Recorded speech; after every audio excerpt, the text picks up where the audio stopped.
Hello.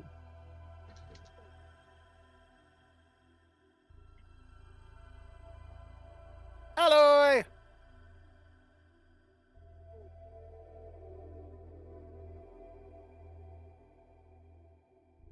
Hello.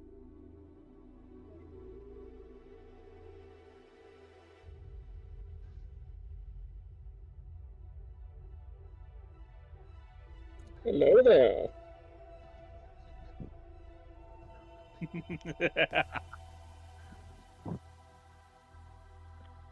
General Kenobi. Sorry, I was trying to go for Grievous and it came out Watto. General Kenobi.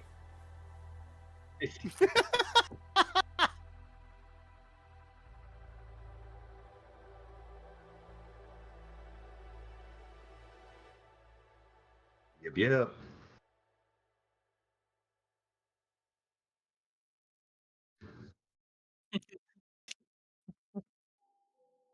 No, he's playing the cat. Watch out.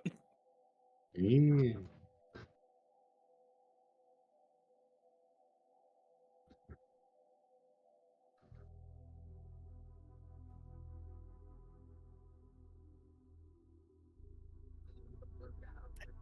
He says he can do it, and then his mic cuts out.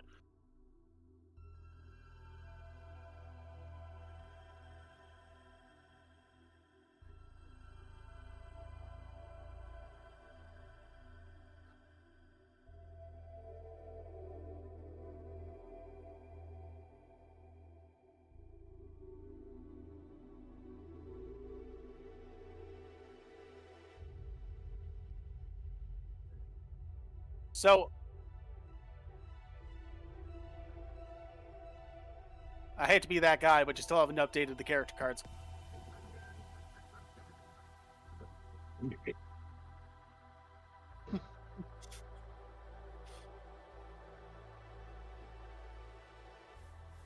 The cake is a lie. The cake is a lie. The cake is a lie. The cake is a lie.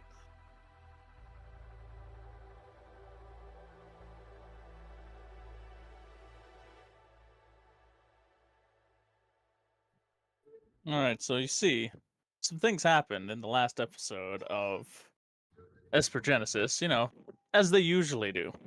Our intrepid heroes are still doing their thing. We're still sort of scattered. Sagaristio and Brooke, they're still enjoying their time together.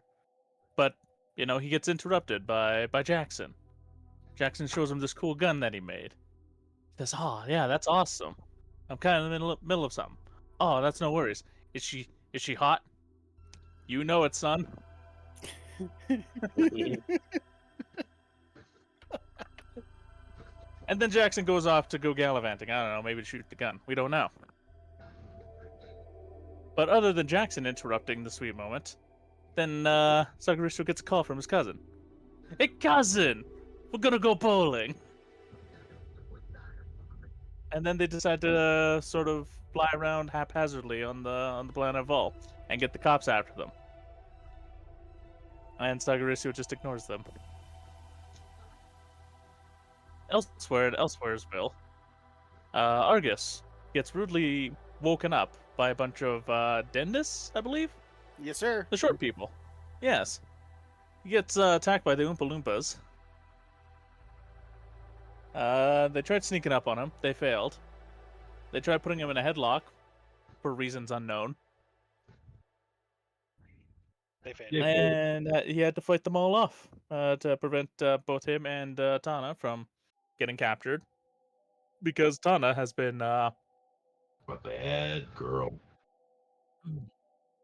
I would say leaking, but it's not really leaking when she's bragging about it to the entire cosmos. About the core stones. Where she has entire documents on at least the couple of the core stones that we have, and like 11 pages on the other two that we just received. At least we're popular.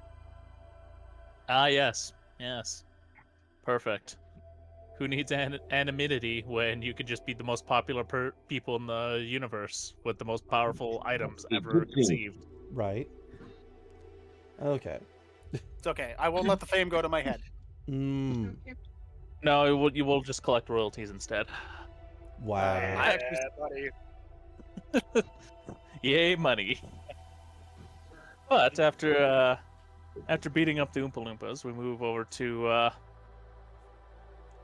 the cat people over at Raylan and his family. Right. And well, they continue to have a moment, but Raylan says, "Hey, yo, Dad, go beat up that fat cat over there. Hey, yo, fat cat, beat the shit out of my dad. It'll be funny." Uh-huh. And what happened to Heavy Paw? What happened? Let's see if I remember how the fight went. It was looking pretty one-sided for dear old Dad.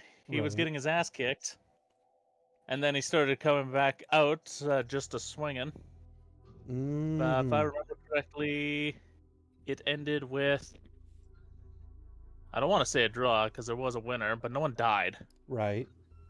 So Well, technically, someone died.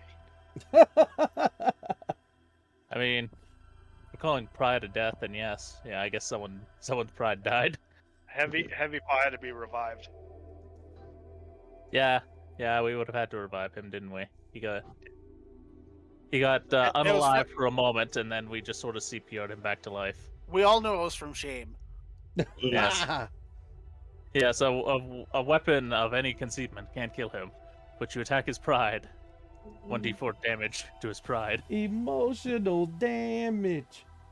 Yeah, he's gonna be talking about that in therapy when they invent it on Vol. They're able to commit to space travel. No therapists. Yeah, they can space travel, but they can't talk about their feelings Right. It shows because that's a weakness. weakness. Oh, Heavy. Same brain cell. Mm-hmm. What else happened? I know more happened, but this is where my memory starts to draw the blanks. No problem. Good job. Good job. So, Master Draco, would you like to fill in the gaps? All right. Well, if we're gonna go with what Raylan, if he after the fight with the Heavy Paw and his father went on a hunt, took out a bone rilla, got Mastercraft armor out of it. Bonerilla! It dropped.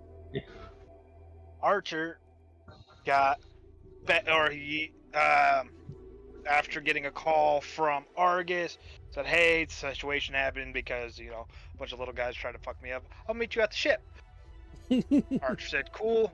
Got a job lined up, and we have a time limit on that. Mm-hmm.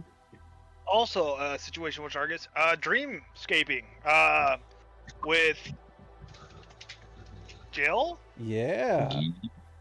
And his little I won't say little, his destructive core stone was trying to blast her, but they all ended up having a good color and party after everything said and done and got calmed down. Mm-hmm. I am my own three-man posse. Yes. Yep. Mm-hmm.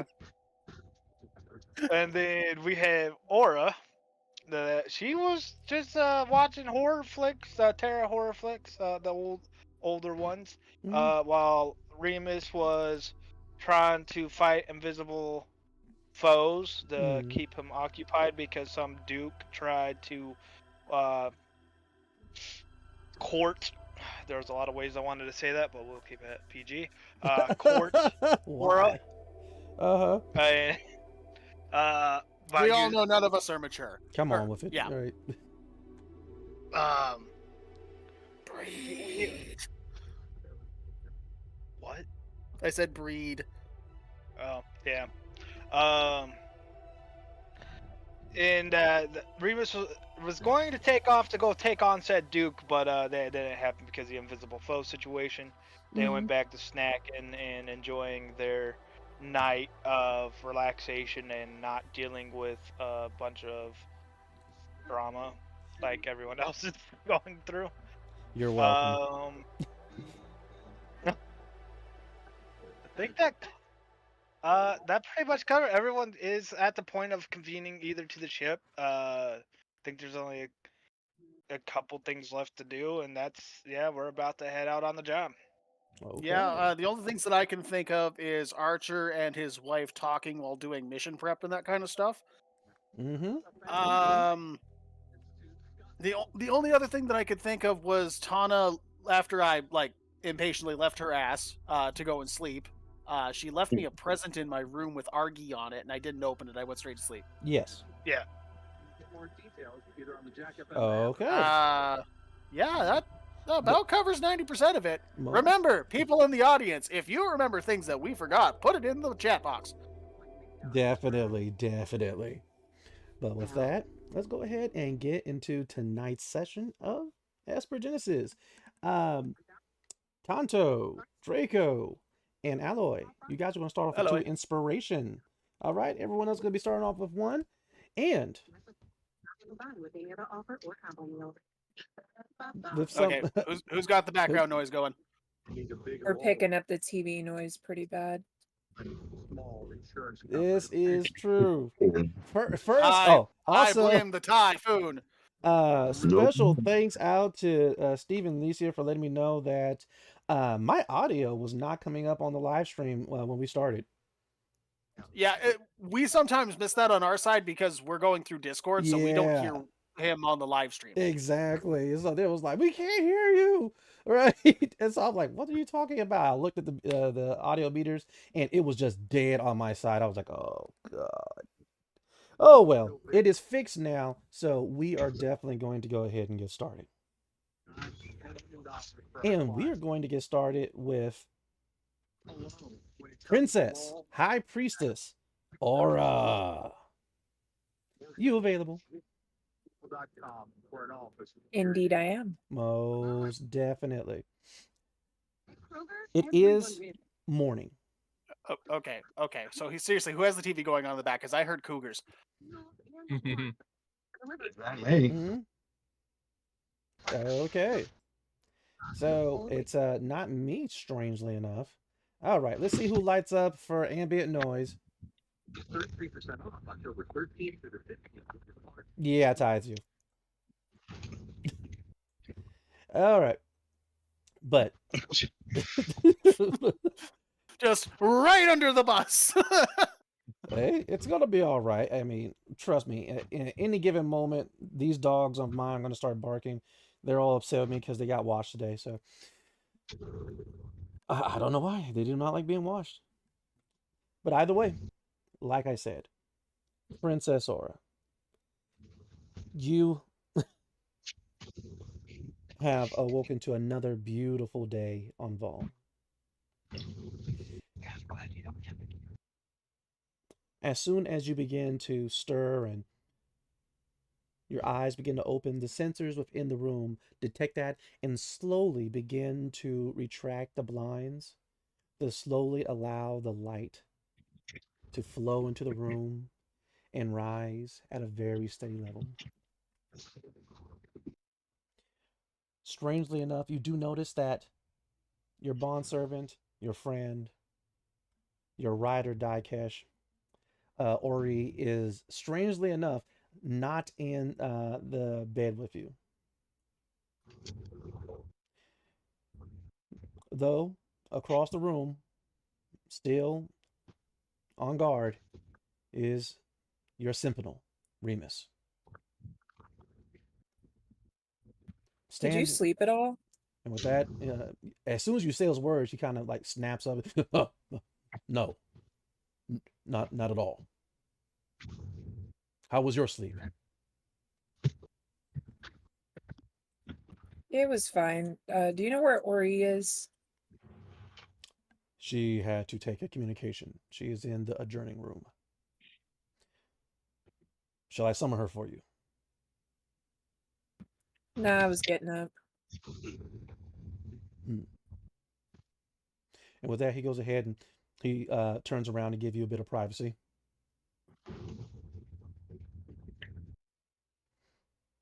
Then finally you hear his stomach kind of growl a bit. After you hear his stomach just go,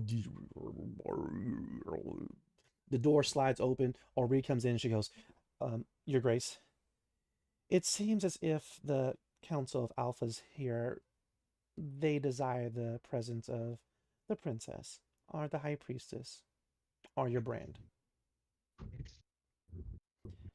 Let them know I'll be out.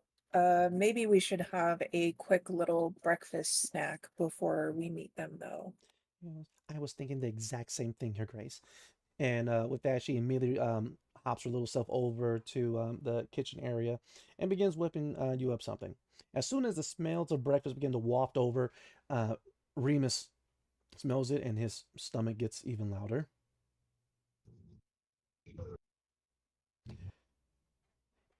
With, Or you're making enough for all of us, right? and with that, she kind of turns over as she's stirring some type of, uh, uh, it looks like some type of fried purple fruit, but you're not exactly sure. Either way, the smell is both meaty and sweet. And she turns over, oh, of course, Your Grace. We could not allow your Sentinel to guard you on an empty stomach. And with that, she quickly creates a breakfast, and strangely enough, given the amount of time that it took, which was only seemingly minutes, she turns around and she has this huge platter that she actually has to balance on her head.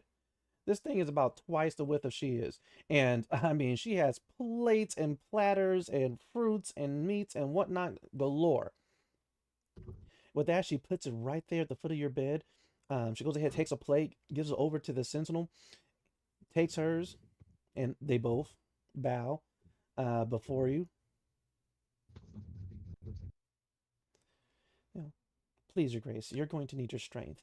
It seems as if there is a political situation brewing. Here we go. All right, let's eat fast. Right.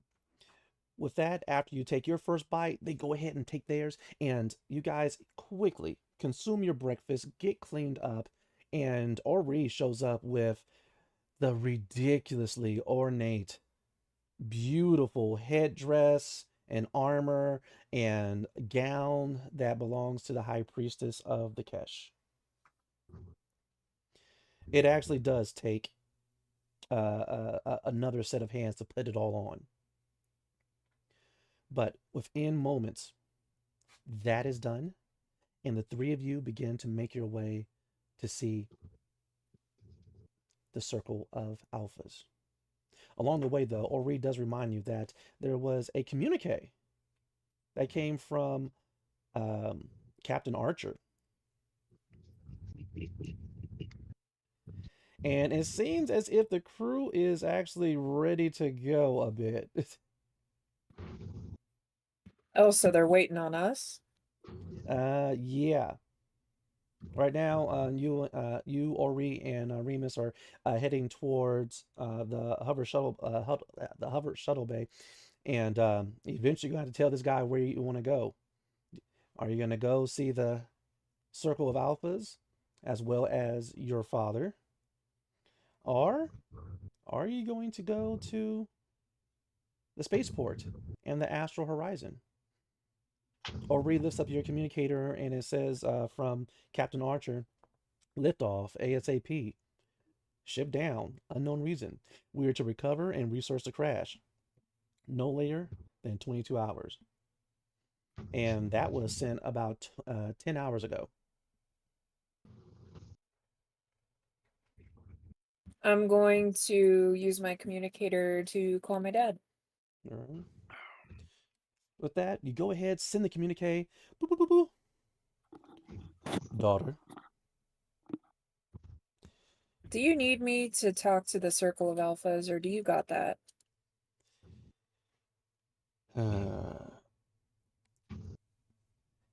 I take it, as always, you do not want to attend. More like my ride is gonna leave without me. So I got a boogie. Boogie, you've been around these Terrans for too long. You are no longer just the princess who can easily shirk her duties. You are the high priestess. And Apparently, the Sylvain Accords were broken. Someone has released information that illegal weaponry was being developed here. There's not too much more I can say over an open line. But we do need either the High Priestess or your brand to make an appearance. All right, fine. I'll be there. Thank you. And with that, finally goes, and how has that sentinel of yours been behaving? He's been honorable and respectful in all things, correct? Would you expect otherwise? Some can change when denied their desires. I feel like Remus just gets dorkier. He does. But just know, if you ever wish for a new sentinel, you merely have to say the word. It's like I said, I broke this one the way I like him. Understood, my daughter. I will see you shortly. Right, you see he's getting ready to hang up the communicator, but all of a sudden he goes, "Oh, and please do not make a scene with your sister." Tell her not to start anything. Remember, you are called the Grace of the Kesh for a reason. The grace of the Kesh can be vengeful too. Keep it behind closed doors, daughter. I can do it in the open and make it look like I didn't do anything. We do not need a PR disaster at this juncture. But I will talk with your sister as always. Yeah, I mean, I never start things, but I will finish them. You are the high priest. No. All right, my little emerald. When you were just a princess, this was considered cute. But now you are a representative of our faith. And don't you think it's awful petulant that you would allow a princess to openly start drama with the high priestess of our race? Okay, I see where this is going. Okay, I'm just going to ban your sister from this meeting. All right, I will see you there. And he goes ahead and gets off of the communicator. Right? Poor bastard.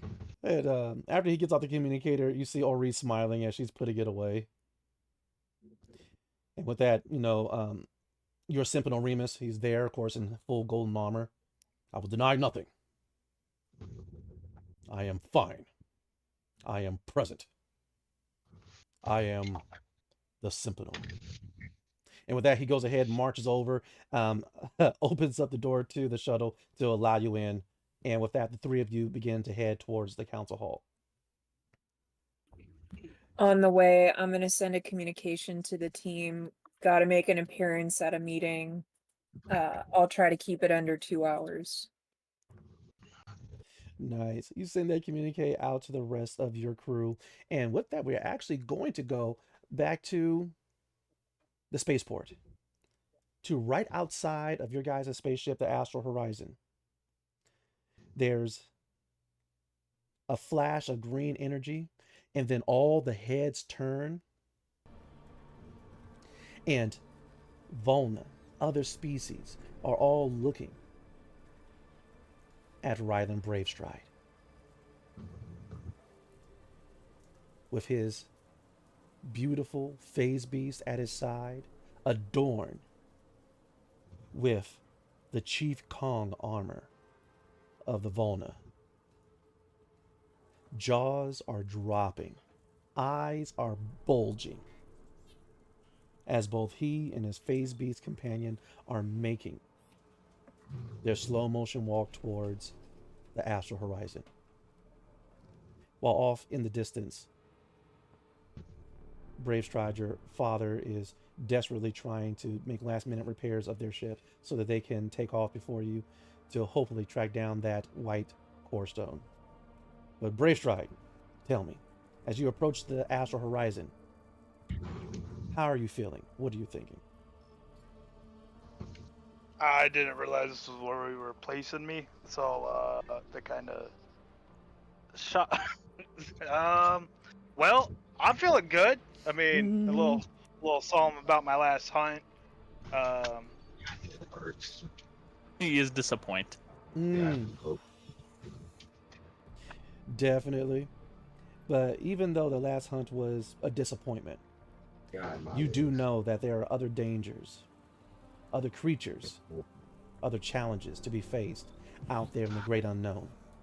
You make it towards the loading ramp of the astral horizon, and it has that smell that you've come to recognize as home. As you're heading up the ramp, you immediately see the reptilian Matokai. I almost forgot the name of the species. The reptilian Matokai Nathkar. And he stops and he sees, oh, I see you're back. Is that dislike or that you like that I'm back? Those are not the bones of my people, are they? I'll leave you thinking about that. Did you kill NASCAR? I did not think that was possible. Not yet. But that's a big target. That's a big target. That's a lot of bones. Yeah, you think that car would have realized that? Thanks for the idea. Writing down in journal. Yep. Make spaceship out of NASCAR bones. Side quest noted. Brave Stride. You have the ear of the captain. When are we going to eject this huge egg in our cargo hold?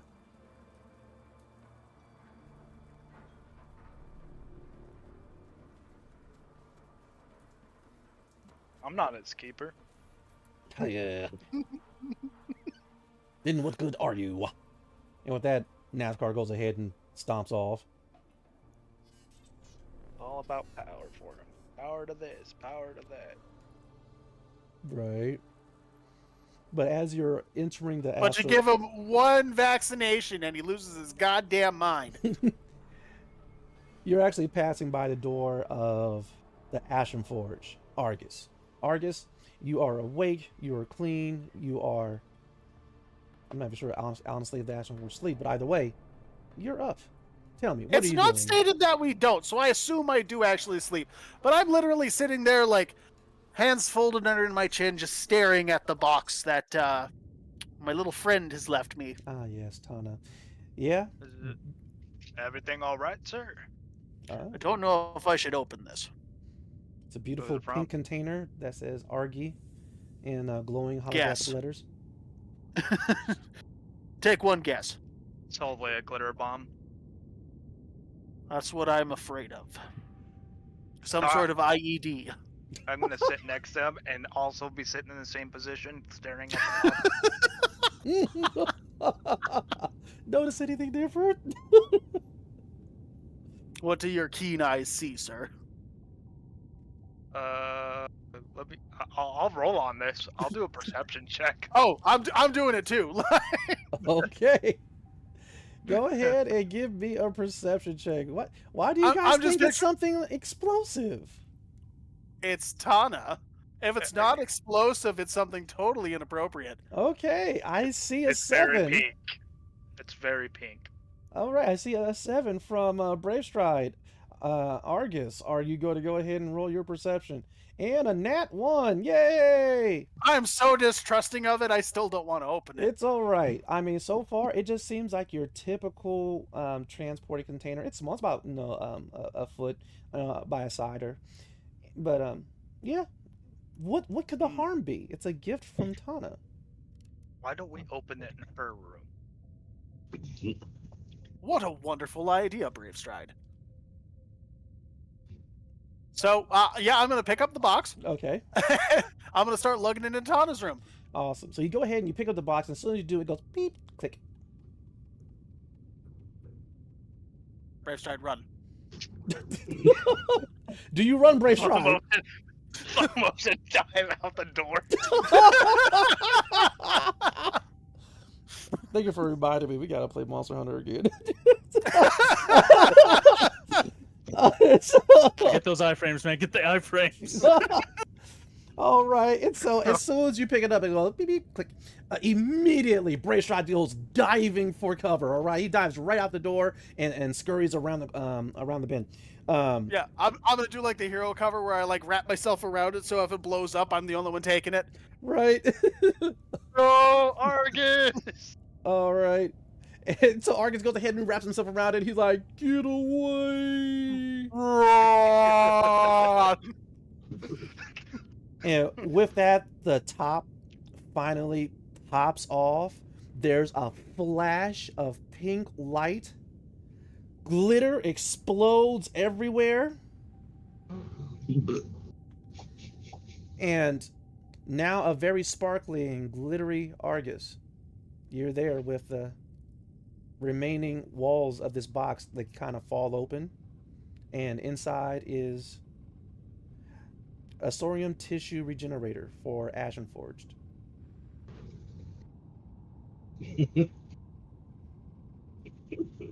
Is this so I don't have to get another plug? Is that what the joke is here?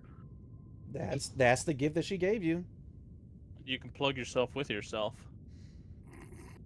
Strangely enough, it looks like a body groomer. But either way, Oh God, that's something I want to say to people now. Go plug yourself. Brave with Stride, that, you heard the flash. Well, you saw the flash. You heard the pop. You see the sparkles kind of coming out of the door of his room right before the door slides closed. You smelled the pop. You heard the flash.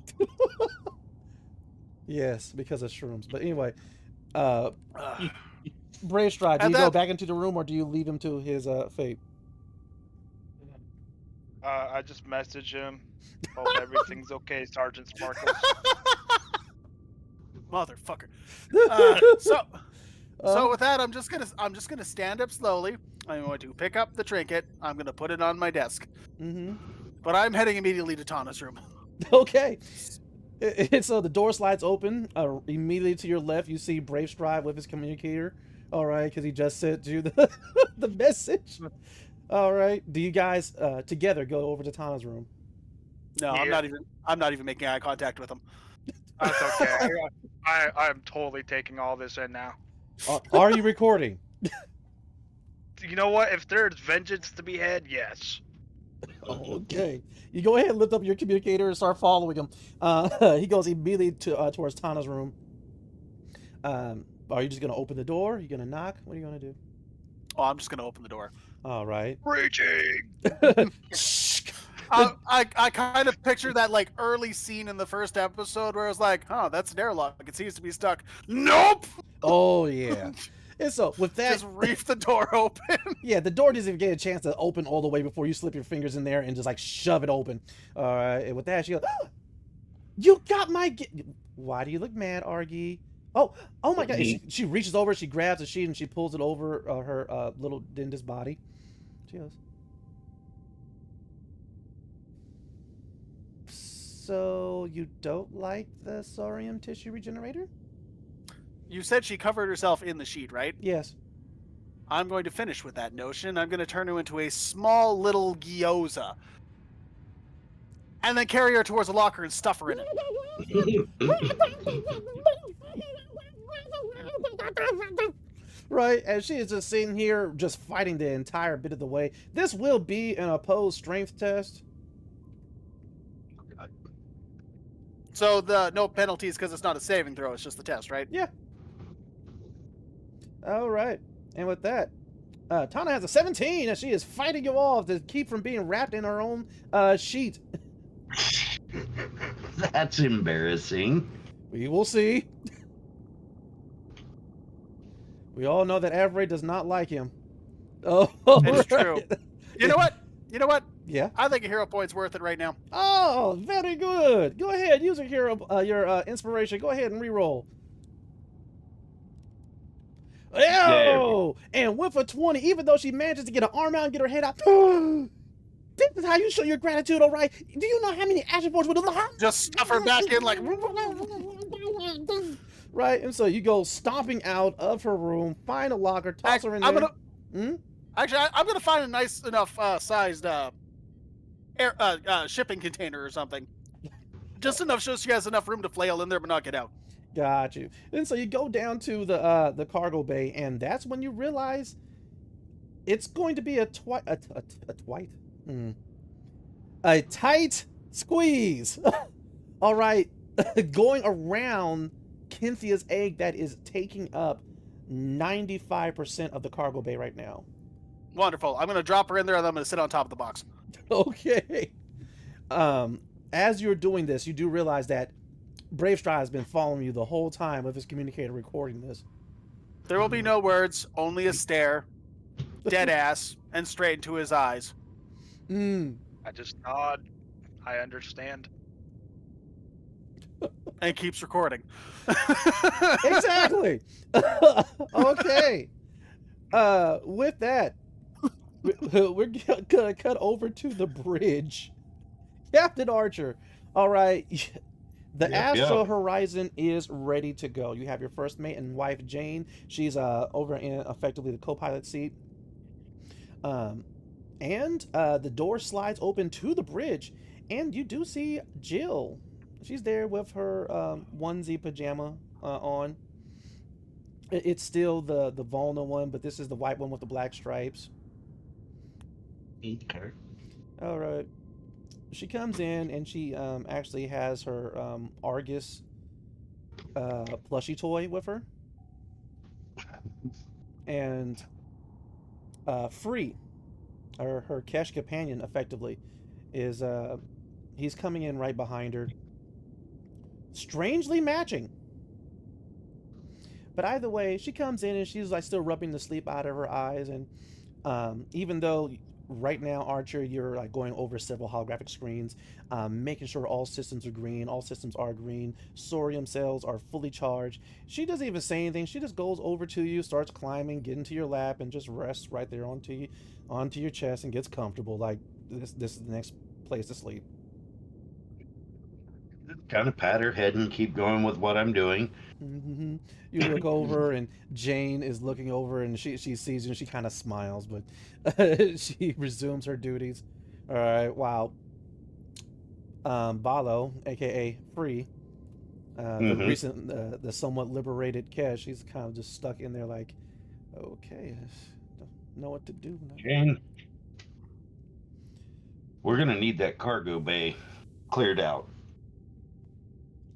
And you want to make sure Sagaristio comes and talks to me about that damned egg. We got to do something with it. With that, she goes ahead, she nods, and before she goes and starts hitting up the communicator, she actually stops, takes out her personal communicator, and she snaps a pic of you with Jill asleep on your chest.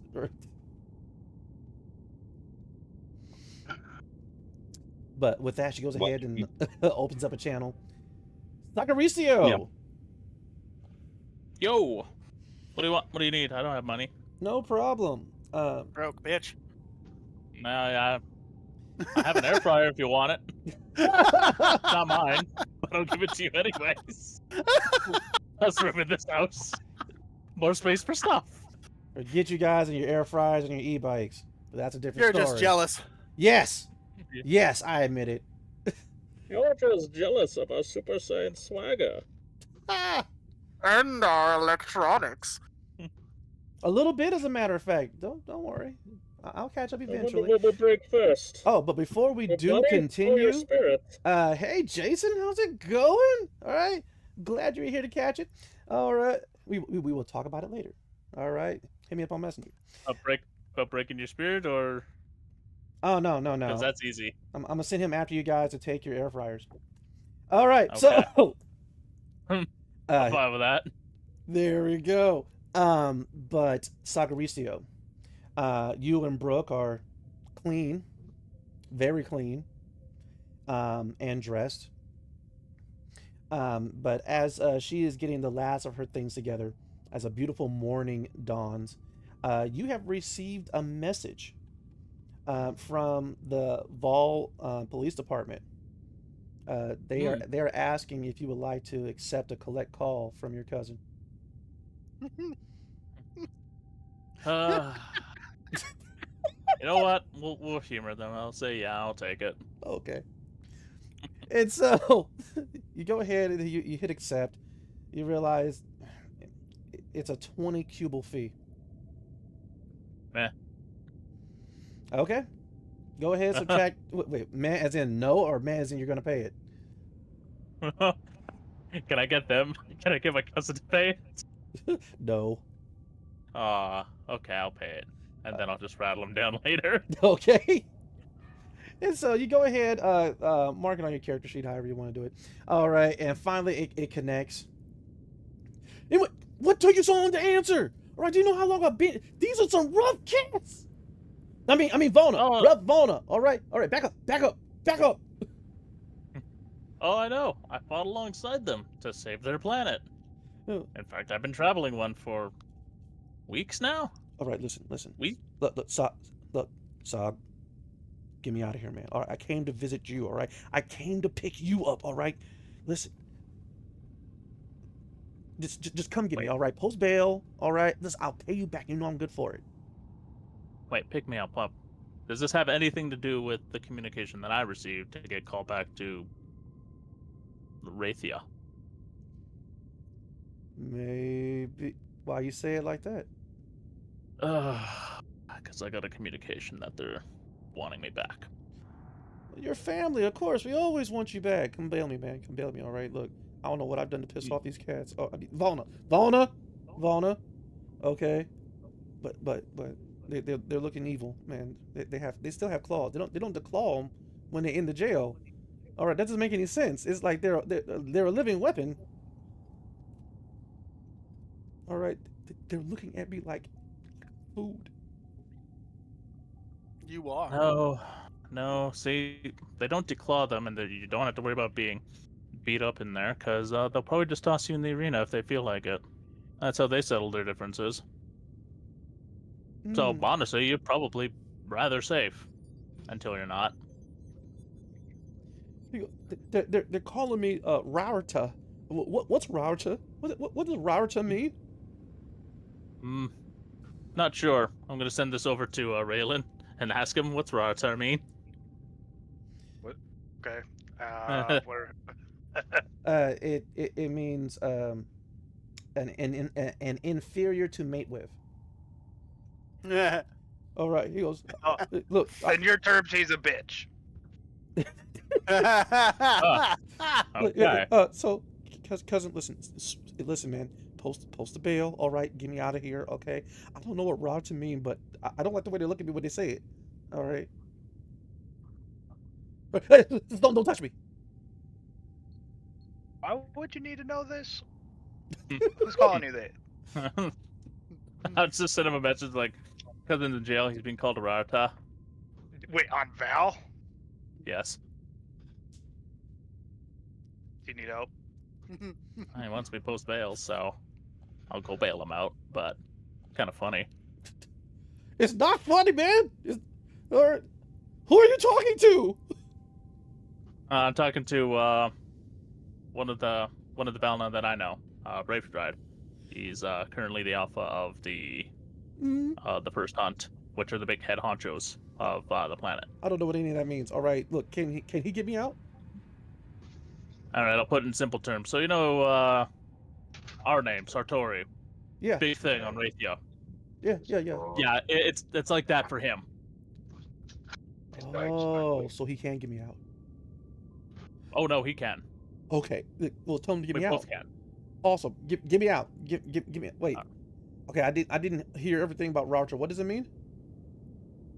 Don't worry about it. Oh, okay. Don't worry about it. It's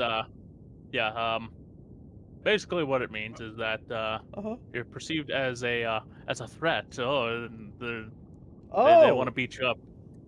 Oh, Oh, that makes sense. Cause I've been working out. I was thinking about changing my Yep. jeans so I get buffer, but still, I still been working. Okay. Yeah, I'm All right, Rarta. Yeah, back up. I'll I'm meet with you. all right. sounds good. What How you? Yeah, much is bail? I'll be your Rarta. Yeah, come here. Oh, Wait, they're coming near. It's not working. Cousin, it's not working. It's not. from what I heard, you gotta pet him underneath the chin. I know it's weird, but apparently it works. For some reason the line got disconnected. All right, well, don't brave friend. Yeah, we'll go meet up at where. Well, my cousin's held up. I'll just kind of look over at Brooke. It's like, well, guess I gotta go save my own family from themselves. And with So that, why- hold up a second. Why do I picture a Valna police station saying "Meow Policia," Meow Policia"? I have no idea yet. Am I racist? No, you're Canadian. Atheist. So, Atheist. Sagaristio, with that, Brooke just smiles. She gives you a nice kiss, and she tells you goodbye. Be sure to communicate once in a while. Let me know how things are going. All right. She nods and she steps out of your door. Give her a wave and Mm-hmm. go find my turtle. He's probably still snuggled up somewhere. Yeah, somehow he has migrated to the center of your bed, and apparently he's like spun in a circle for some reason because like all of the covers are both on top of him and swirled around him. I just kind of look at it and just like, I don't know how you do it. All right. You're like Yeah, almost like a cat, to be honest. a little bit. Strangely enough, he has this little section that he kind of curled so that his head can come out if need be, and actual physical bubbles are coming out of that hole.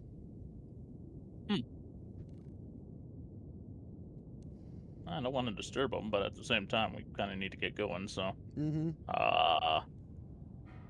yeah. So just try and scoop him up. Right. And so as soon as you go to scoop him up, one of the bubbles pops, and he kind of sticks his head out. And then he just looks about as if he's looking for someone. And then the space turtle just slightly shifts the covers off of him. And he starts nuzzling underneath your chin.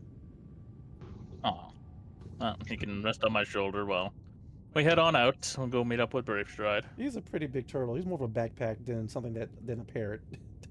Oh, okay. So he's the He's way a you space described him- tortoise.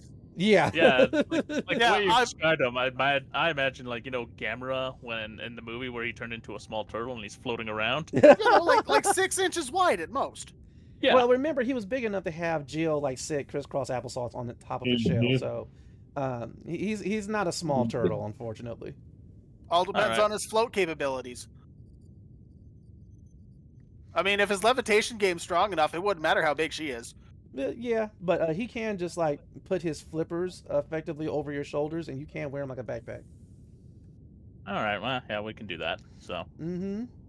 It's like you go ahead and you do that. He has this tendency to kind of nibble at your hair, but still, yes, you can go ahead and do that. And I'm assuming, are you going to go to the Astral Horizon? Or are you going to go to the police station? I'll meet Brave Stride halfway between me and the police station. I'll send a communication to Archer that I will be back at the Astral Horizon after I go bail out my cousin from jail. All right, you send a communique to Archer, and Archer, time is like running out. You have to get out of here and get to this planet to find this ship before someone else does. But with that, we're actually going to cut over to Aura. Over at the council hall, security is tight. You get scanned a minimum of 3 times upon your entrance. All right. Other people are there in their fanciest of attire. And all of them, of course, bow deeply to you It only takes a moment before you're escorted into the council chamber that is beautiful, it's elegant, it's very natural. The floor is this beautiful, glossy wood. The ridiculously long and round table is made from this shiny mahogany type of wood that just actually is warm to the touch. Mahogany. This hits you on the left side of your father. Of course, your mother, the queen, is on his right. Strangely enough, you do not see your sister here. But with that, of course, Ori takes her position behind you, and as does your sentinel. All right. Strangely enough, your father's sentinel is kind of looking down at Remus.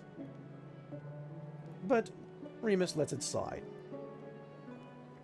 As soon as you sit down and a few other officials make their entrance, finally, the doors open and announced is a speaker for the Silrain Accord. She comes flying in with the almost inhuman grace. And with that, everyone stands as she effectively will be speaking for the rest of the galactic government.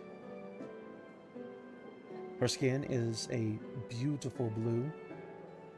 Her hair, a shiny and elegant black. You could definitely tell from a glance that she is of the race called the Eldori.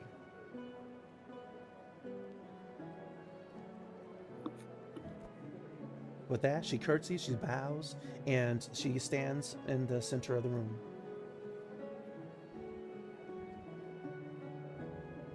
Excellent delegates and representatives all,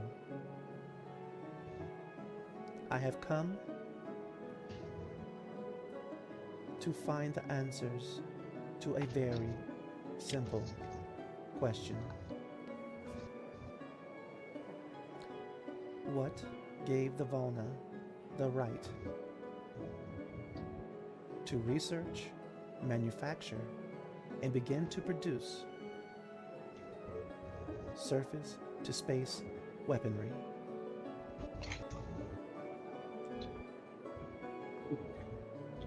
And with that, you do see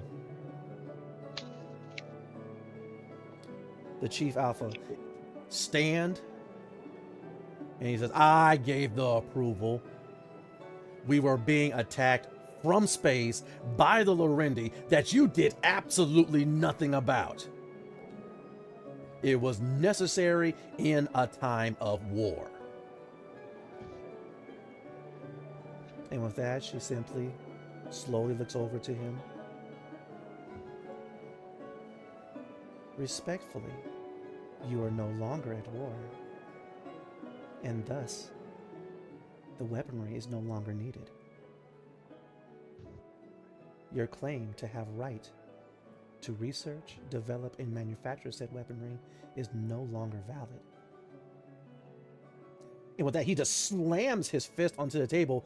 They can attack again. Is the rest of the Silrain Accord going to actually do something? Are we going to go to war with the Lorendi?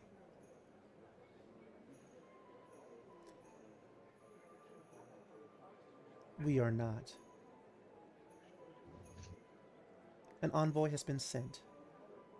Communication with the Emperor has been established. This was the work of a few, not the entirety. And with that, immediately, the Volna leader, the head alpha, tosses his chair across the chambers and storms out. I don't blame you.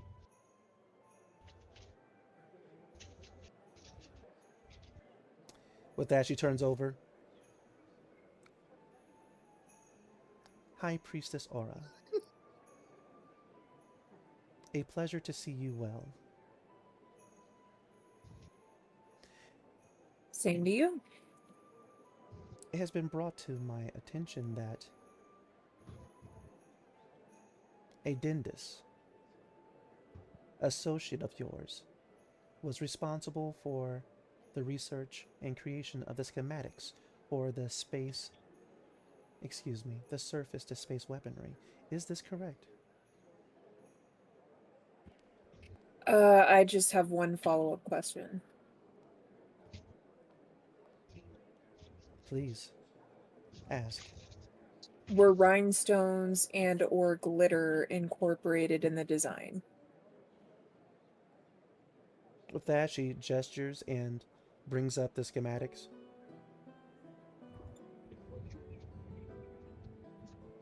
That is correct. Yes, that was my associate. That is certainly her work. Yes. God damn it, Tana.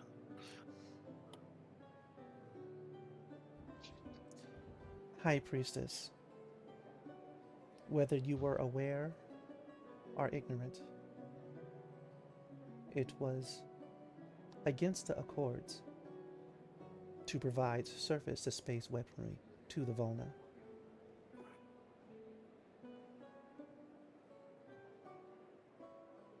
We will have I to think take... in this particular instance, it was less that she was doing it for the Volna and more that she was doing it because she had the skill sets and was aspiring for her own immediate survival. Are you vanquishing a connection to this individual? Am I what? Are you removing her as an associate of yours?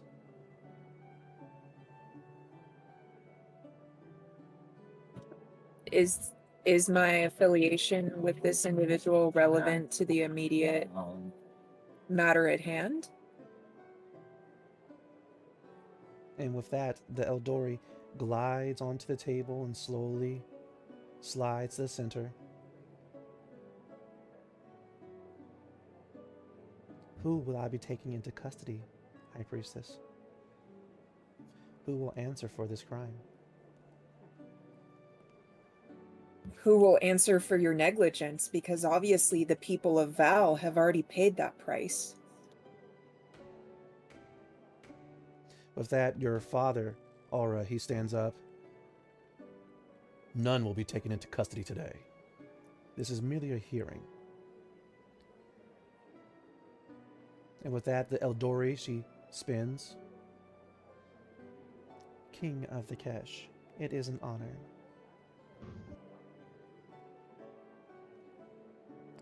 Yet, I apologize. For someone will be detained, someone will come into my custody, and someone will answer for the breaking of the Accords. That is why I am here. And with that, she turns back to you, Aura. Where is Tana? Well, find the nearest large surplus of glitter, and she is probably within a 50-mile radius. Don't give away her secrets.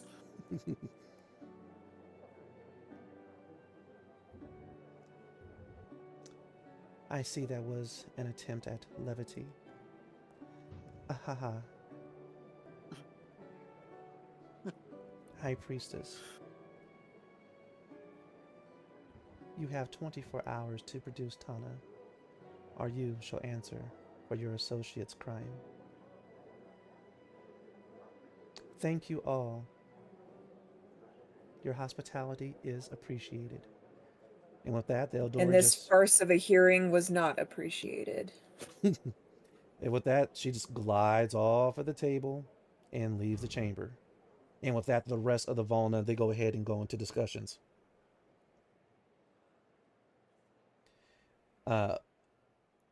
Finally, your father, he turns to you. Where is she, my little emerald? I don't keep track of her. She's like a squirrel. I only kind of know sort of what trees that she lives in. She I can't promise that she'll be in any given tree I indicate. Yes.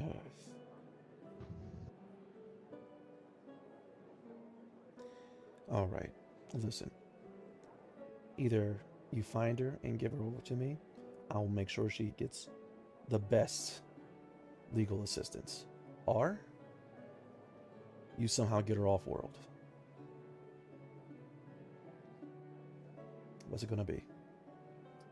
I don't think that this diabolical rhinestone-loving mad scientist should be in anybody else's custody, because she will absolutely create weapons of mass destruction for the sake of glitter. So I will For keep the her sake of in. glitter.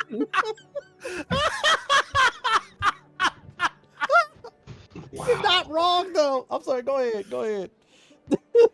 That description was so perfect. I'm sorry. She will create weapons of mass destruction for the sake of glitter.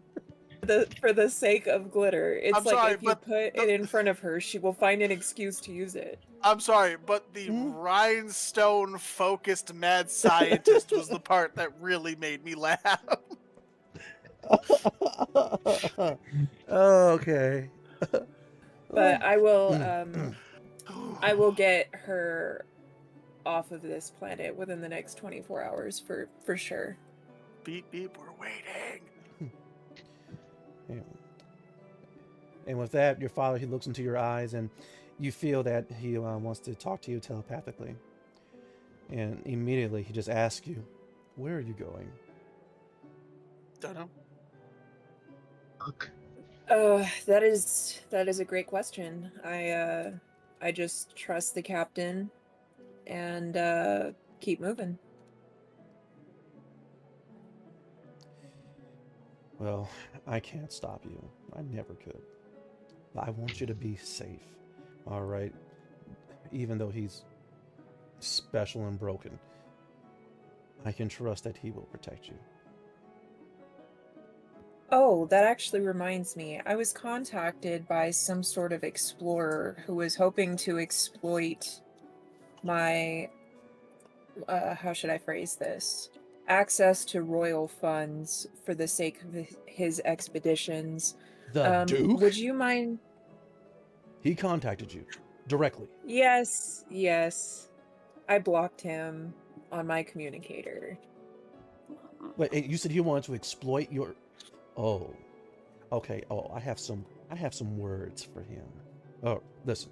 My little emerald, listen. He goes ahead, he gives you a kiss on your head. Unfortunately, there's this weird clink because his headdress clinks with your high priestess headdress. Listen.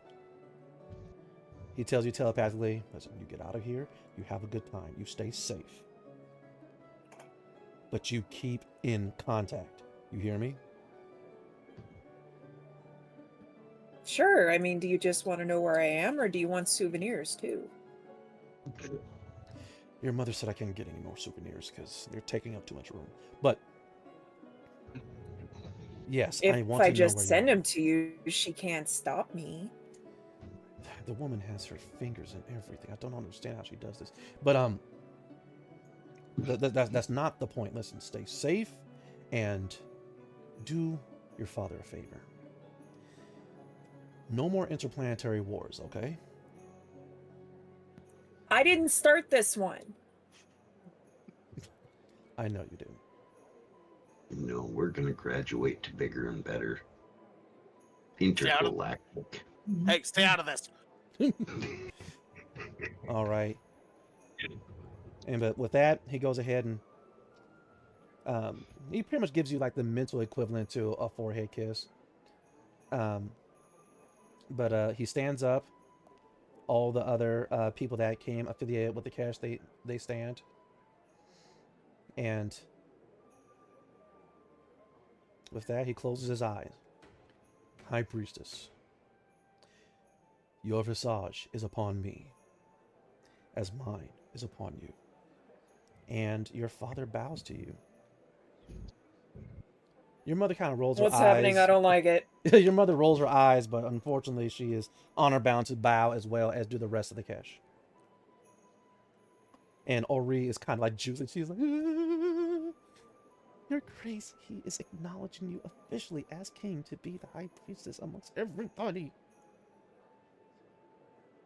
I'm gonna throw up. You said you're gonna throw up? Oh, right. Is this just in your mouth, or are you gonna splash your father? No, just like stress nausea. Right? So you're like, it doesn't taste good. It's chunky in my mouth. No. But with that, they complete the bow. Behind you, you hear your Sentinel Remus.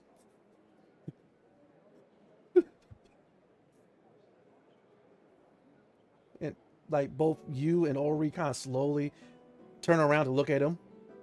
He quickly wipes his face.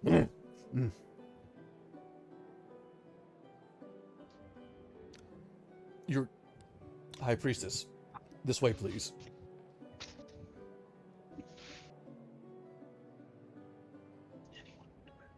And I'm gonna follow him out. Mm. But I'm gonna be like, okay, let's hurry. They're really seriously waiting for us on the ship. We gotta go. Right. And so with that, you guys like kind of quickly kind of do like the rushed stepping because there's no running allowed. All right. The doors are of course open for you. You guys go through and close them as you're made into the main hall that's going to lead out of the council hall. And immediately the Eldora, she stands there in front of you. High Priestess of Nikesh. A moment.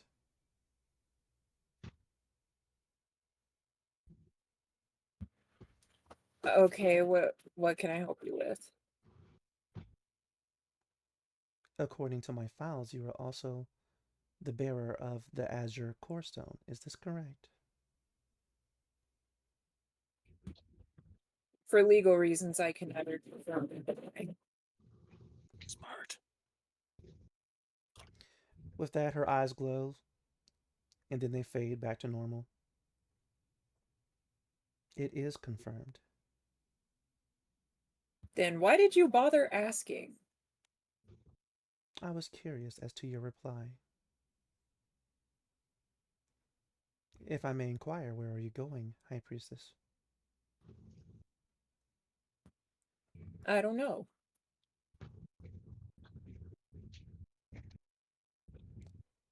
Interesting. Then, please be on your way. Do know that I will be waiting for Tana to be brought before me. Where should I take her? Bring her here.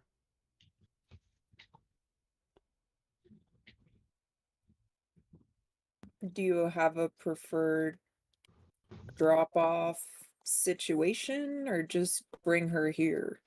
Bring her here. I will be waiting.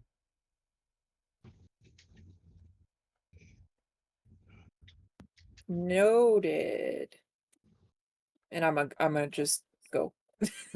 Right? Because she's just standing there staring at you awkwardly, right? And so you just like begin to step off and then turn away, and she's still staring at you. And as you, Ori, and the Sentinel Remus are making your way off, Ori tells you, Your Grace, that was awkward. I was really tempted to do finger guns while we were walking away. And with that, you Just see... to see if she would laugh. Right? Ori's like, her cheeks get really high, and she's like just imagining how that would be. And with that, of course, you know, your Sentinel's like, as he stifles a chuckle. But with that, immediately they summon a shuttle for you, and you all three head towards the spaceport, towards the astral horizon. But with that, actually, it's a good time for a very short break. Everyone, we will be right back in about 5 or so minutes. See you then.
Okay, and we are back, and we're going to be starting with Tonto Tomahawk, Master Draco, also known as Sagaricio, and Rylan Bravestride, as you two have finally made it to the Volna police station. Strangely enough, there's a lot of activity. Even though the week-long parade and festival celebrating the victory of Volna with the help of the Kesh over the Lorendi is starting to wind down, there are a lot of arrested Volna, and strangely enough, a few humans, one Eldori, as well as a Matokai that's currently sitting waiting to be processed. But aside from that, you guys go over to the counter, and immediately this strangely heavy-set Volna, wearing a uniform that is a little bit too tight, he seems to be of the tiger breed. He turns over, he looks over at you two from yon high of his desk. The big chief of the first hunt. And guest? One of the heroes. And he's like squinting at Sagaricio like, I don't see it. I will point towards the TV that they're showing the celebrations, and they'll see the float of Right? where I was on. And so he's like looking at it, and then honestly, the only thing he is looking at is the fact that they got your cybernetic arm on the wrong side. Yes. And strangely enough, he's thinking like that's enough proof. Like, no, that's not you. Everything else is spot on. Hair, skin type, eyes, right? Tattoos. All that is perfectly and spot on. But just because the arm's on the other side, he's looking at you like, oh no. Poser. Right? But so, Bravestride, what do you do? Guess we had some fools get locked up. Prometheans. Yes. Oh. Yeah. You're here to post bail. Yeah.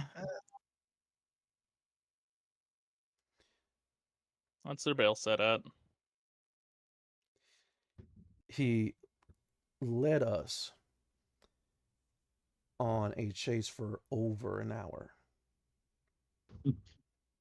Why didn't you capture him in an hour? With all due respect, Big Chief, he was decent at maneuvering his spacecraft. And we wanted to make sure that we captured him alive instead of blowing his little ship to pieces. That required time, which we took. And he was apprehended, somewhat unharmed. We say somewhat. We also have a charge of him resisting arrest. Oh. Yeah, I don't think I can really help on that one. I mean, that's gonna be all on him. I'm charging him for all this anyways. 10,000 cubal? Okay. 10,000 cubal. Unfortunately, I don't have that.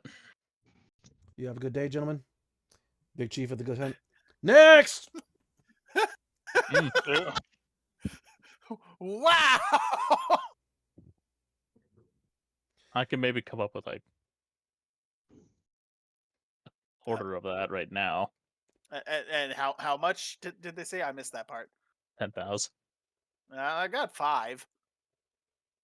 Are you guys like Oh, on a I group don't know if I call? want- Like, guys, we're at the police station. Check it out. Is Actually, I think I he might have actually more than worth that. getting out? He's family, unfortunately. Eh. Is he though? Is it Mm. worth it though? They never call. They never write. He's a second cousin. 3 times removed. I hate to say it, but I'm actually rather close with my second cousins, so Mm. Well, what do you two do? Okay. What was his purpose of coming here? So I got a communication that my clan wants me back on my planet. It's a little colony on the planet Rathia. Is that with an R or a W? That's an R. Ah. And yeah, my clan's calling me back. He also seen the communications that went out about us saving the planet and beelined it here. So I'm guessing it's a little bit of, oh hey, I want to go party with the savior of an entire planet, and well, obviously the core stone, and the clan having him bring me back.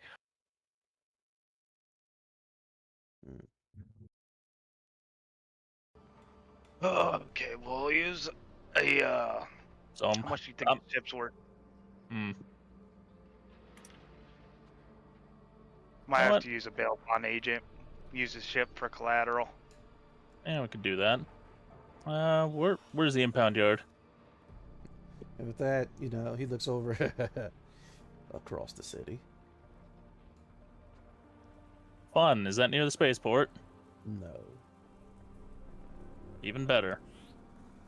Was the ship at least apprehended in one piece, or did you damage it? The engines were slightly damaged. That's repairable, I hope. Yeah, if you know someone that also do a bail bond. Okay. And what are you suggesting as collateral? His ship. My cousin's ship.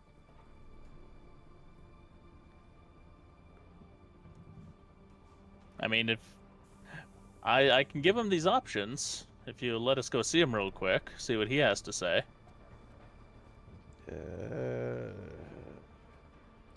Well, at 5 this minutes, point, you can bring go ahead. one of your officers. Yeah. Unless you don't trust the chief of the first haunt, I don't know. You don't trust me? Go ahead, roll your persuasion, Big Chief. I don't know why I'm sensing there's a further complication, like maybe this ship actually isn't his. Well, Shh, that's stop not reading my gonna be notes. my problem. Stop reading my notes. We could always just use the core stone to teleport into the prison, grab your cousin, and then teleport out. Also extremely faster and cheaper. Yes. Also highly illegal. Felony is free. Felony is free. Yeah, it's coming from the war criminals. I mean, we're probably getting to a point where it might have to happen. I do get advantage, even though I got a -1 because of my armor. Okay. Well, that didn't work out. Okay. And with that, he goes, Hero point. Yeah, Oh, she yeah, I gets have you that. inspiration. Yeah. oh yeah, I have that. Okay. He's got 2 of them, in fact. I'm glad he's keeping track. He's got 2, 1 for each shoe. And so with a 12, he goes, all right, 5 minutes, let's go. Yeah, but, hey, short tail, cover for me. And with that, he goes ahead, he leads you over to the holding cells.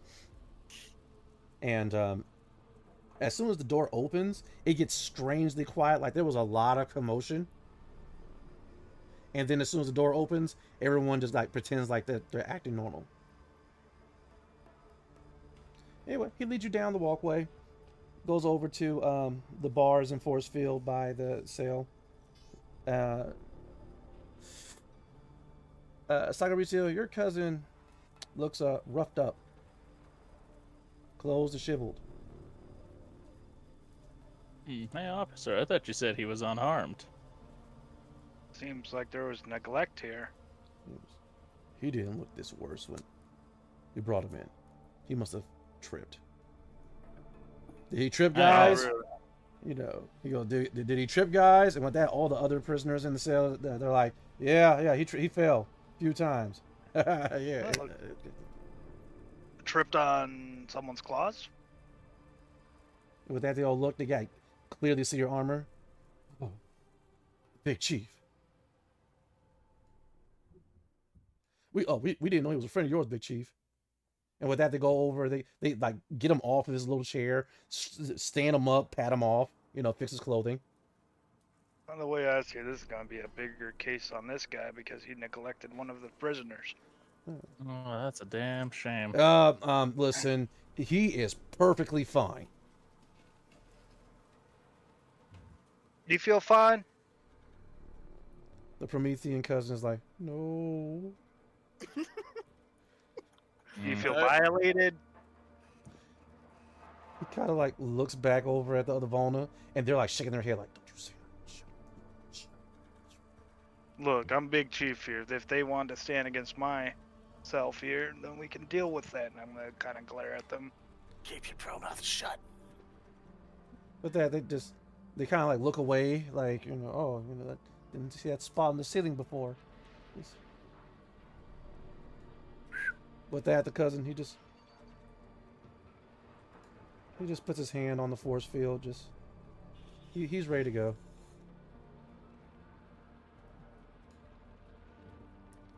The way I see it, we're gonna put your ship up for collateral, and this guy may or may not have a case against him.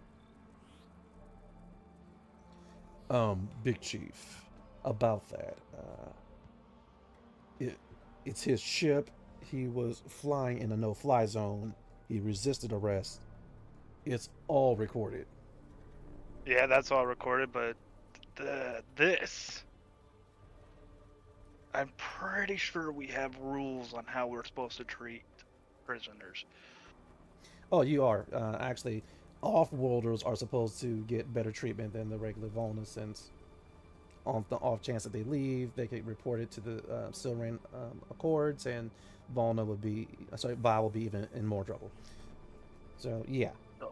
Honestly, he's not even supposed to be in the same cell with them. I will say all that, and you brought that up. If we didn't have another cell available. And so if there's a situation where we do not have a cell available for him, he must share a cell with others. It was beyond our control. Do I see a computer nearby, like a terminal? Of course, yes. All right, one with cameras specifically. Yeah, it's probably linked to the same network. Yeah. Yeah, I'm gonna use virtual display. Wait, what? What's virtual display do? It's an action, concentration. I can view any on-screen data. So I'm gonna go through all of the security data. Right, and so you go ahead, you start going through it, and he's like, listen, we don't have to do all that. Big Chief, I'm sure... Let him out. Let him out. Yes, sir. Yes. Do you keep on looking, Sagaristio? Yeah, I'm gonna keep looking. I'm gonna go through it, and I'm going to make myself a nice little backup. Like, it'd be a damn shame if the Silran Accords got a hold of this. Oh, listen, we're letting him out right now. Would you like a fish pop? A fish pop? Did a fish pop make you feel better? I have some fish pops. He needs all of his stuff back. And not Out just of evidence. Yeah, you gotta get that. Make sure his ship is out of impound, and he wants 2 fish pops. I think he's earned 2 fish pops. 2 fish pops. You know what? This is just an oversight. Just an oversight on our part here. It'll never happen again, Big Chief. Here you go. It won't. Here's the first. And I will let Heavy Paw know what you've been doing. Heavy Paw. I heard he got beat by a fat guy. Yeah, and me, but also he's now back to being head of the first hunt, and they have new skills to test out on assholes like you. Oh, new skills? What? Are you teaching him how to use tech now? Tech. How to take out people by the joints. Listen, I know where the other fish pop is. I'm just gonna go get it real quick. You know what? Just give him the whole box. Right. He goes ahead. He goes stammering off. All right. Within the hour, you guys are leaving the police station.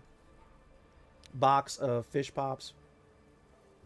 Your cousin, he just hugs you. Want to look at his cousin? You owe me 10,000 cubal.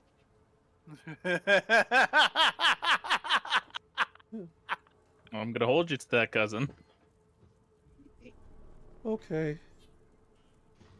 I'm gonna get my It's okay. ship You now. can make payments. Okay. I guess I'll see you on Rathia. About that, Oh, do you know why I'm being called back? They never said. They just sent me a communication that I need to come back. you know, parties, celebrations. You know, Lies. happy stuff. You know, Gene stuff, I'm pretty married stuff. efficient in insight here. Okay. This party and celebrations, whatever. The jeans and married, though? You know, stuff. Okay, you're gonna have to give me a lot more details, or I'm gonna throw you back in the cell with the cats. Oh, that's what he called them. It- Yeah, I would have beat your ass too. He kind of backs away from you, Stride. He's like looking around to see if there's any other Volna around that heard the whole cat's comment. He goes, Yes, that's what he called them. he goes, listen, I didn't know. I wasn't supposed to say that. I didn't know it was a bad word here. Okay. Listen, look at how they look. All right, they're fluffy. You're right. I'm just gonna shake my head. I'm like, you were top better than this. Oh, you sound like my brother. Oh, okay. Listen. Okay. So your clan is our clan, Clan Satori. We're kind of diminishing in numbers quickly.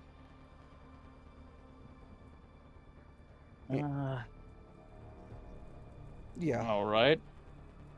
And so we need, all Sartori, hands on deck, Donors, quote unquote.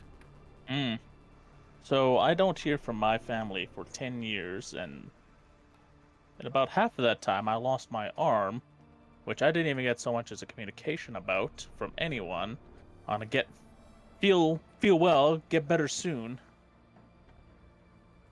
But all of a sudden, since all this has happened, I'm immediately called back to be a donor for a bunch of new children, new generation. Not even a hi, how are you? It's a, oh yeah, come back. Hi, You how need are you? babies. See, he gets it. Well, I mean, Well, how long has how- it been since you've seen, Rassi? All right. Listen, there's a new mall. All right, there's other places to go. Hey, the Sartori arms industry, is like, come on. You could come back, making a presence known at the office, a couple office parties. I was going to send and get well. I thought I hit send and I didn't, and then by the time I realized I didn't, it would have been weird. So.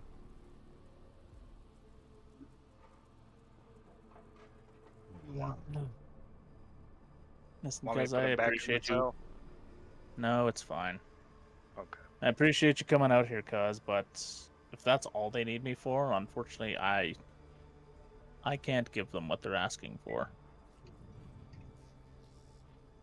But I have a duty right now. I have an obligation on the astral horizon to the ship captain, to the crew. And I have wrongs I have to right. is this because are you possessed by the core stone? I hear they do that. No, I only recently came in possession of the core stone. I wouldn't have worked that fast, and honestly, this thing just wants me to make a bunch of stuff and improve. It doesn't work that fast. I mean, in terms of possession, you were already possessed by a perv and someone who's diabolically wanting to destroy things. They're not possessing you; they're just trying to coax you into doing dumb things. First of all, I haven't heard you have any problems with this. Ook. No, I haven't. No, I haven't had any problems. It's not a possession. It's a cooperation. I'm just saying, like, this seems a little one-sided here. Anyways, continue. Yes. Yes, it is one-sided. I'm not possessed by a pervert or a terrorist. Fair. Yeah, our Argus is special. Special. Special schizophrenia. So, Anyways, continue. so you're kind of like, well, listen, man, thank you for springing me in. If I come back and I tell them you're not coming, I'm going to be in trouble. You don't. Tell them I will be by when I can. As I said, I have an obligation right now to another crew and its captain, and I will see about coming by Rathia and Racy. Although I know how our planet is about foreigners.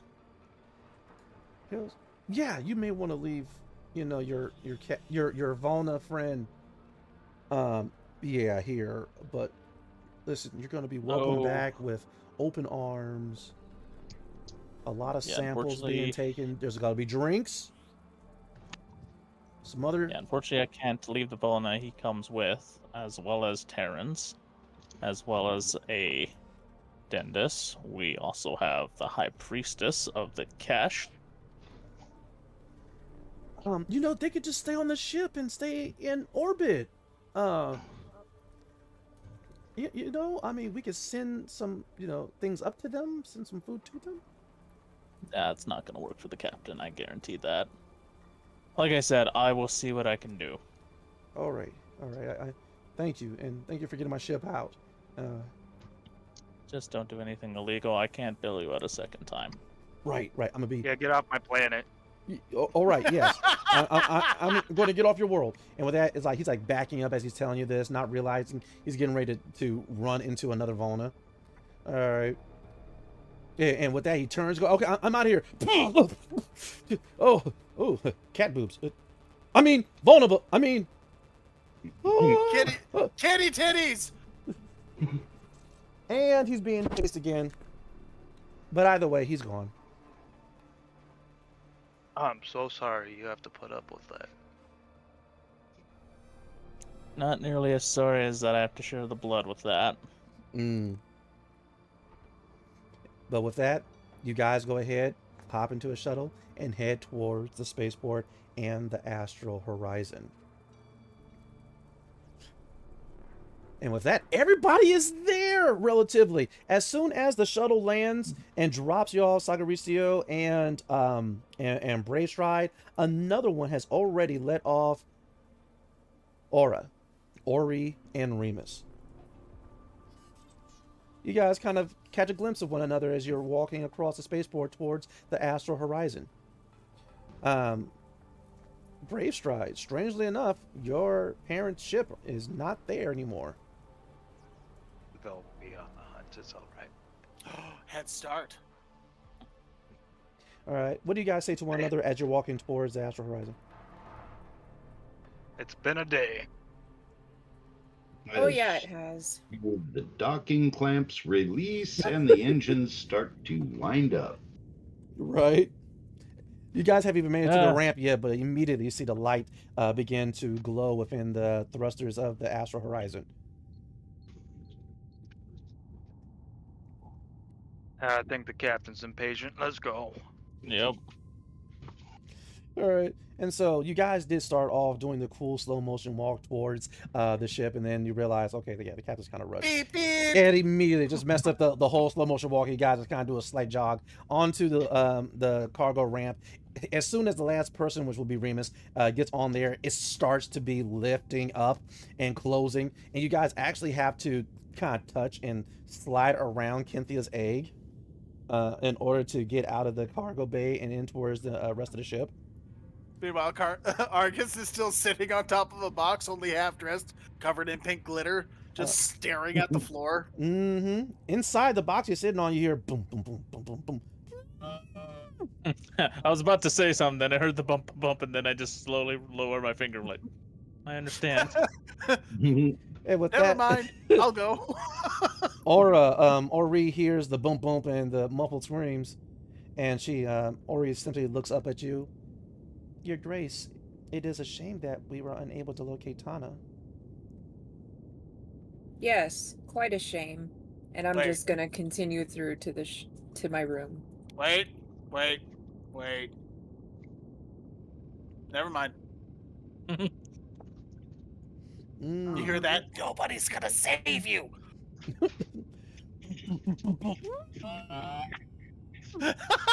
Margaristio to the bridge, please. Mm. Yep. All right. Now I'll head to the bridge instead of my usual spot at the engineering bay. Hopefully Jackson's there. All right, you run to Jackson in the hallway, and he sees you. He goes, "Hey, there you are. You have a good night." It was pretty good. Hey, tell me deets later, okay? Jackson, man never kisses and tells. Well, a man like you did more than kiss, so you could tell me those parts. And with that, he goes ahead. He gives you the wink, like, "Yeah, oh dog," and he heads off towards engineering. But Sakaristo, you make it to the bridge.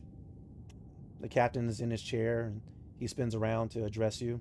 He has a sleeping Jill on his chest. She's holding a plushie of Argy. Yes, Captain. What's the status on that egg? Actually, I was going to talk to not only you about that, but I need the rest of the crew with the core stones to talk about that. I've got some news about that. Okay. Is this an Good. open comm thing, or is this a personal conversation?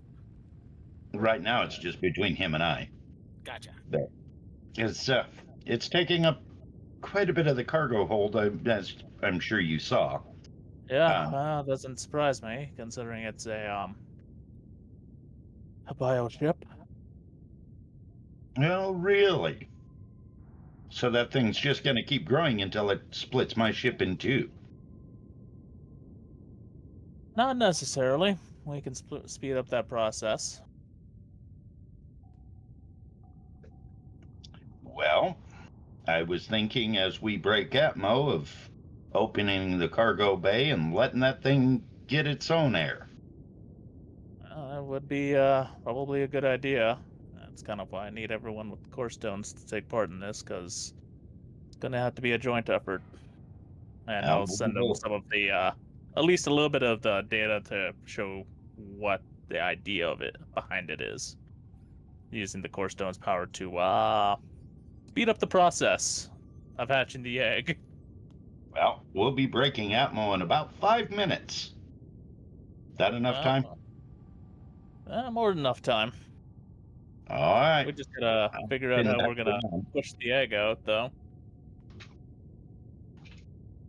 It is getting a bit snug in there, so. So what are you all going to do? Well, I'm first of back all, to my controls, petting my daughter's hair, keeping her asleep as we go. I was gonna say some of us need to actually be informed about this, as I was told this was a private conversation. Mm-hmm. Yep. Well, I'll be You. yeah, I'll be heading on out. I'll be going back down to the cargo bay and hailing Raylan, Argus, and Aura. But why are you hailing me? I am right here. Yeah, he's just sitting there covered in glitter, you know, like still seemingly upset. I'm having to head to the cargo bay from the bridge, so I'm doing so it along on the my way. there. Gotcha. You walked past me. I'm still there. Yeah, but I had to go to the bridge first. You know what? He didn't see you that well. Your glittering kind of mixed in with the kind of space looking like look of the egg. You know, easy mistake. I hate you. All right. First, I had to go talk to the captain, and then I had to come back out to the cargo bay. All And right. I'm still So sitting on there. my way there. I'm still sitting on a very angry box. Yeah, so on my way to the cargo bay, I'm hailing everyone to meet in the cargo bay. All right. And as you guys are getting ready to meet in what's left of the cargo bay, Archer. Yep. Yeah, the ship is taking off. You guys already have clearance. Um, but as soon as you're getting ready to break Atmo, you do see a very large Eldori ship hovering in orbit Okay. over Vol. And that's not necessarily a threat. It's just that the Eldori and the Lorendi are actually sister species. And so they do share some similarities, and it's just a little bit unsettling because of what has recently transpired. Right. But that's just a little side note. The only other slightly issue that's happening right now is for some reason, even though you have gravity turned on, the plushie is hovering. Just the plushie. Yeah, Hmm. it's just hovering right next to you. Where did she get this thing? Jane, She turns would around. you? She goes, "What the? Why is that hovering?" I'll lift Jill off my lap, holding her out to Jane. All right. Are you doing As this soon as Jane delicately? takes her, Are you doing this Hmm? delicately? Or you're like, take the child, take the child? yeah, as delicately as I can. Okay. But with all expedience, because I do need to get my hands back to the controls and figure out what this plushie's doing. Gotcha. Not quite Yeetus fetus, but definitely close. Right. And Yeah. so you go ahead and you get up off your chair and you begin to hold your daughter Jill out. Unfortunately, she does kind of, well, unless you want to make a roll for it, she's going to stir and awake. Okay. What kind of roll? Oh, this will just be dexterity. Okay. 3.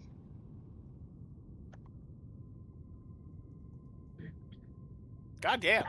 Right. That man knows how to like operate the fucking steering wheel with his hip as Right? like well, he rockabye's baby and still punches all the buttons for fucking hyperspeed. Jesus Christ. Yeah, you go ahead and you're able to pass the still sleeping Jill over to Jane, and Jane scoops her up, and she's like looking at the hovering Argus plushie. But as she goes to take Jane to her room, the plushie just follows them. I don't need another mini me. Oh, Jesus. Yeah, there's Because already you're highly one. marketable. Quiet you. You're a franchise. Okay, so but yeah, and your wife and daughter, they leave the bridge and the plushie follows them. Anywho, in the cargo bay, the meeting of I almost said Infinity Stone. The meeting of the Core Stone bearers commences. Argus, wielder of the Crimson Core Stone. Bravestride, wielder of the Emerald Core Stone. Sagaristio, wielder of the Amber Core Stone. And Aura, wielder of the Azure Core Stone. Your stones glow and pulsate in sync as you guys meet. What do you all talk about?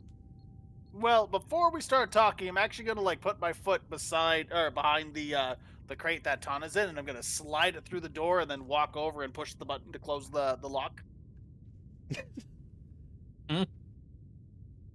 Okay. Sorry, but we all know we've had a little bit of a snitch in the works. There's a tiny one. Oh, Yeah. tiny. Oh, Yes. tiny. All the pages of documentation is tiny. Wait, what? There's literal pages. 11 of the more recent ones. Longer of the ones we've had longer.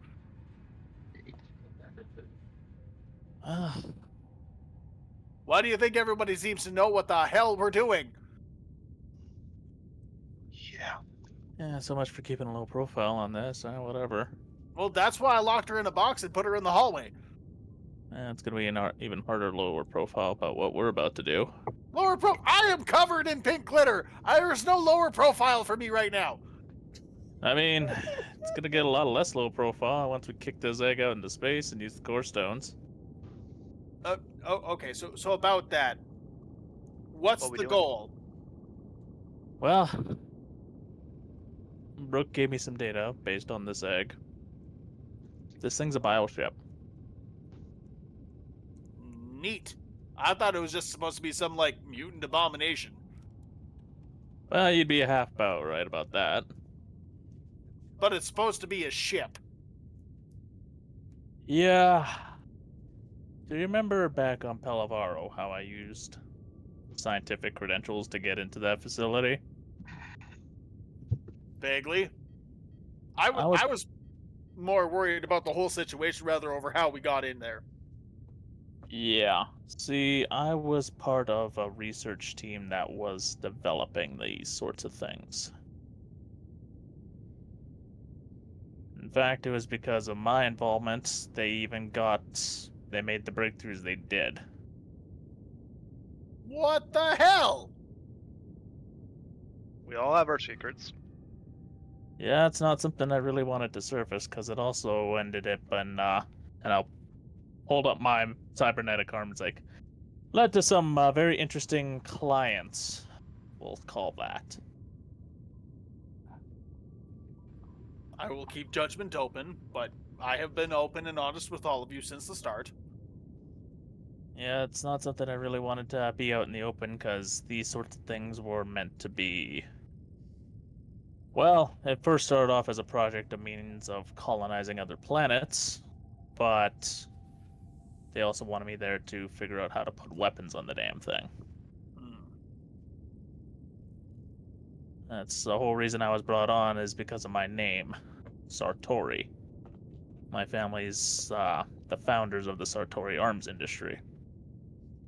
Oh damn, only second best to the Argus weapons company. Yep.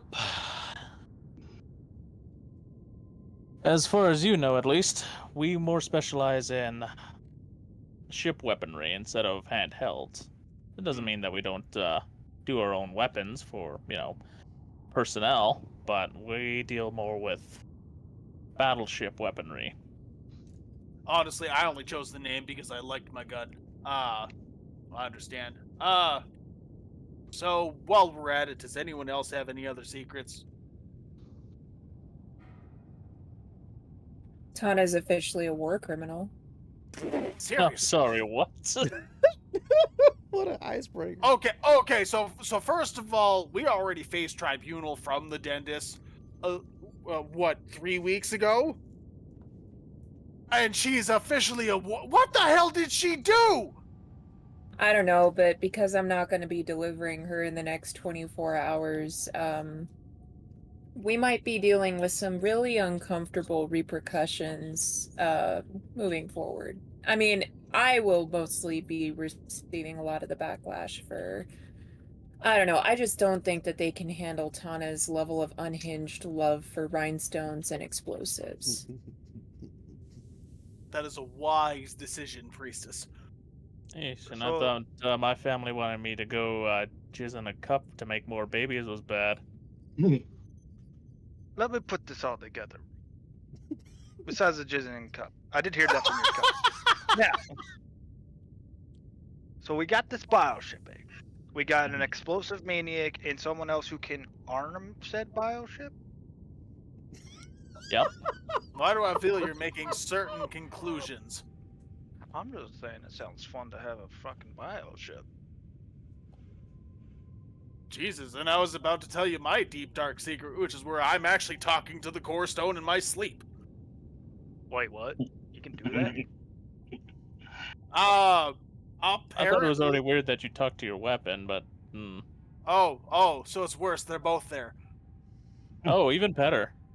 Not the words I'd use.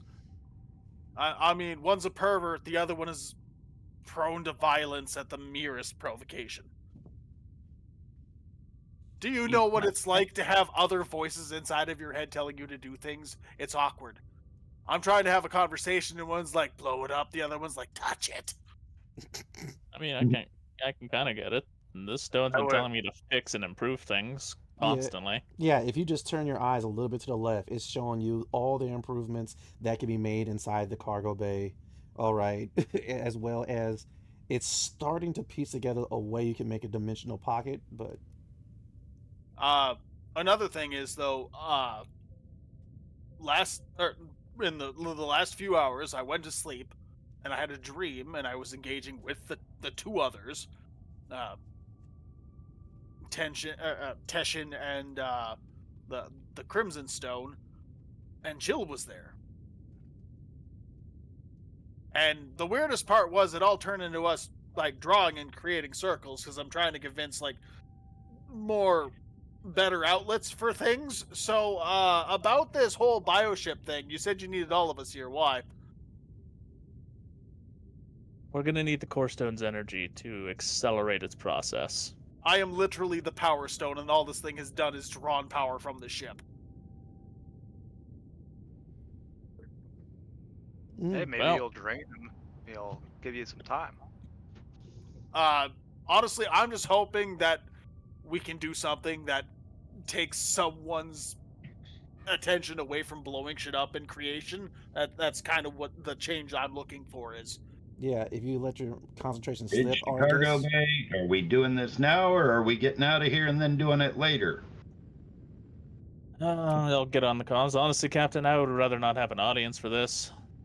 It's already So, bad enough that so- I've had to reveal parts of my past I didn't want to. Dude, I don't want just- to be having a bioship out in the middle of space after a war for Understood. invasion.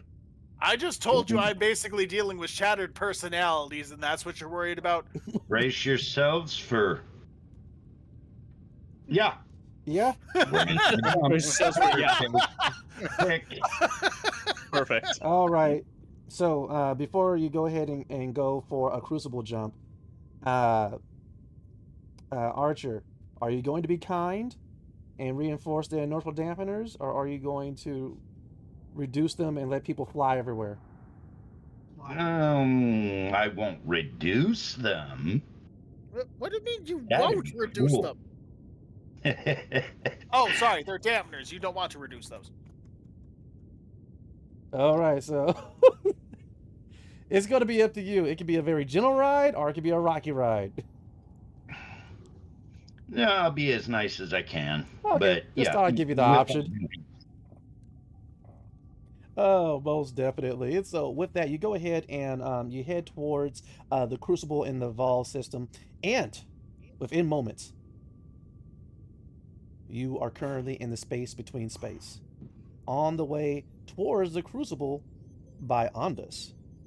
As you realize the coordinates that were sent to you for this job is on a planet not within that system, excuse me. Okay.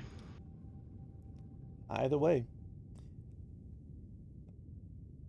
it seems as if forever has passed, but it was really just minutes of real space. As all of a sudden, you guys emerge near the massive moon-sized crucible with countless numbers of ships, both going to and from the crucible of the Aria system.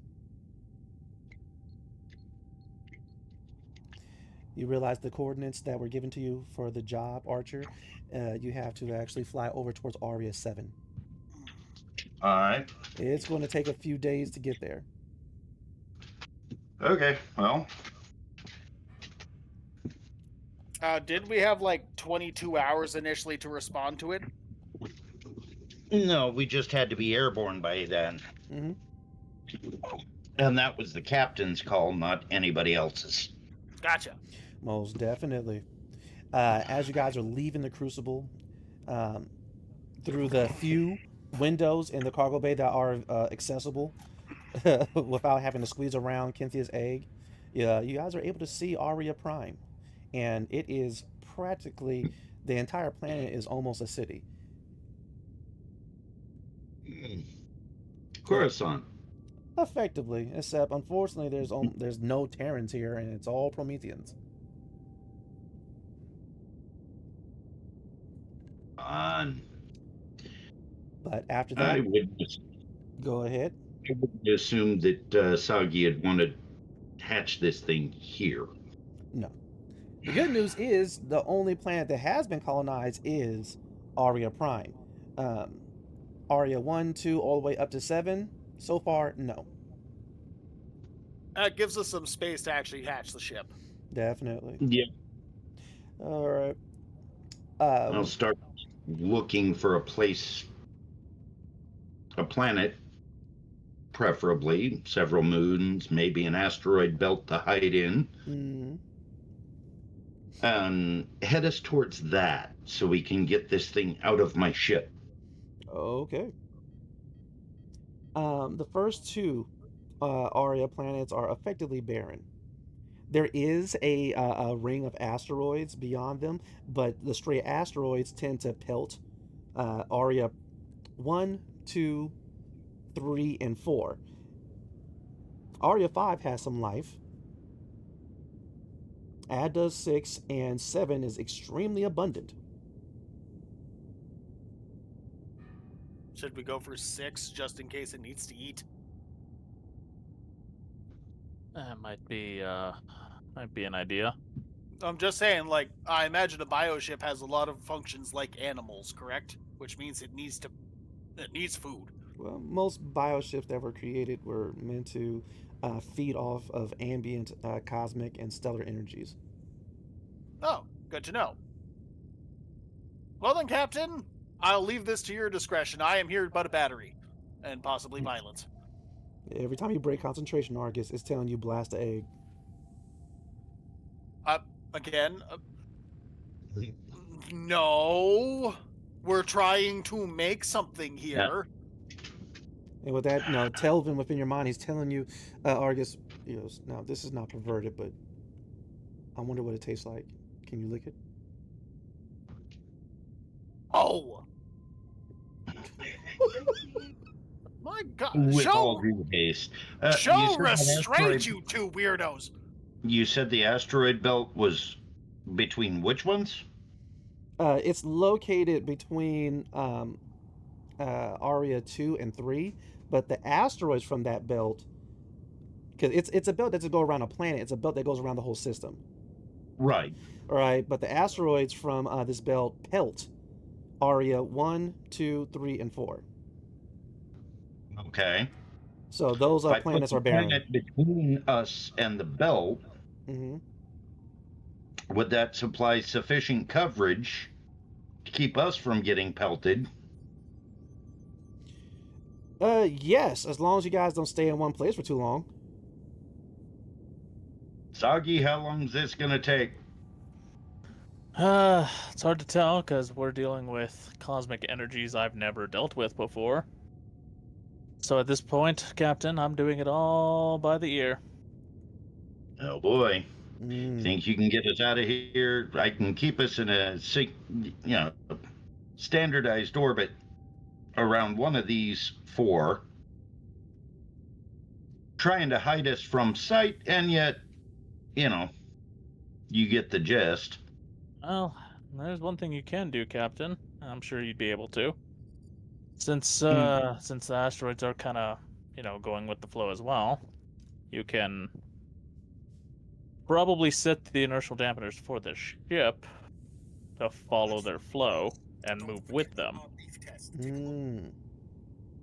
Yeah. Then, we'll feel a little like we can deal with the insides of the ship, so long as the outside is matched with the inertia of the asteroids.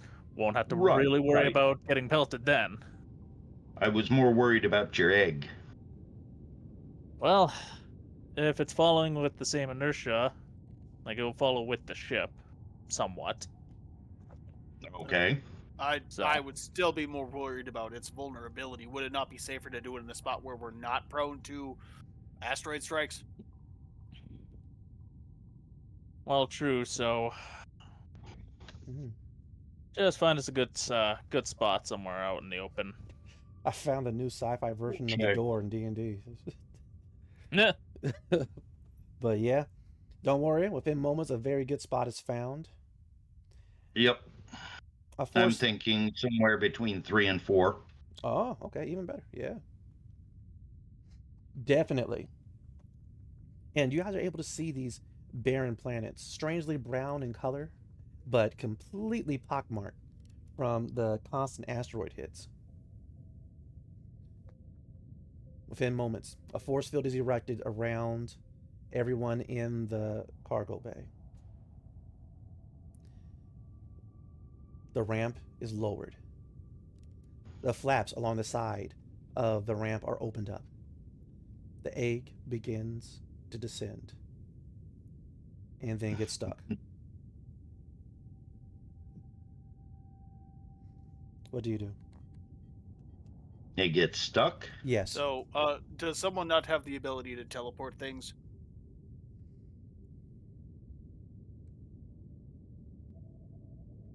And that's a fairly sized object, considering how much effort it took for the Emerald Core Stone to teleport all of us at once. That was more Umbra, but What I if can- we all?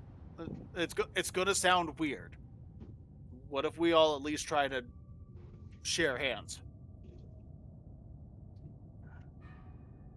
I mean, I am literally the wielder of the power core stone. If I can at least give everyone a jump, I don't know what else we're gonna do. Brave Stride, Aura, Saga. yeah, at this point we're playing it by ear, so Yeah, I mean, I feel like there's only sort of logic that will fix this. And I mean, like, we've seen what one guy could use with 2 stones. We have 4 between 4 of us. I'm willing to do anything for a battleship. Let's do this. So with that, Argus reaches out with his glittery hand. Whose hand do you grab, Argus? Wait, I didn't get a chance to put on an armor, or at least a fucking EVA suit or something? We're in fucking space at this point! A force field's been Yeah, I've got a erected. field around Yeah, it. yeah. A force field's been erected. You'll be fine. You won't be immediately sucked out. You're good. Quote unquote, immediately. There should not be any. How are we not prepared for this more? There should not be any glitches in the system that I know of. Hold on, I got. Fine. If I die, I blame all of you. Oh, don't be like that. Hold on a sec. I gotta roll a D100. Hold on a sec. I just want to see here. Does Argus get sucked out? Die. it comes out 69. It's like, oh man, Be careful, the pervert and the fucking terrorist might come out at once. Okay. exactly. But I'm just joking. 62. Okay, you're good. Anyway, okay, so Argus, whose hand do you hold? I'd like the one that actually manipulates space to be the closest one to me. Mm-hmm. So the Emerald Stone? Is that who it was? The space one was the blue one. It's either one. So who do I you mean, grab? like, literally one's... I'll grab both. Okay. Blue and green. Okay, and so with Oh, that, how long it's gonna take me to wash this sparkly shit out of my fur. and so Oh, you're complaining. I think You- this is the first time we've ever like actually had physical contact. It's awkward, I know. for some reason, Remus is just hovering over you, Argus. Why what would- do you think, Emily? Why was he invited? Because wherever she goes, I mean, Ori's there too, but you know, she's just watching and observing. While you know, the Sentinel, he's like looking at you, holding Aura's hand. Alright, well, I'll let the Sentinel worry, because I'm not focusing on that at all. I'm focusing on just trying to, like, slowly pulse energy so I don't blast anybody. It just a slow flow. Don't worry, the Crimson Corestone lets you know that you don't even have to use your hands. He could blast Remus. Shut up. That's not the goal. So with that, power begins to flow from you, Argus. Aura, you begin to actually see the creases where space could be folded. Brave Stride, You sense the life within the egg, and you sense a fragment and essence of Cynthia within. Nice. Nice. Very Brave, different change of tone than I expected. Brave Stride, Nice. do you grab Sagaricio's hand? Yes.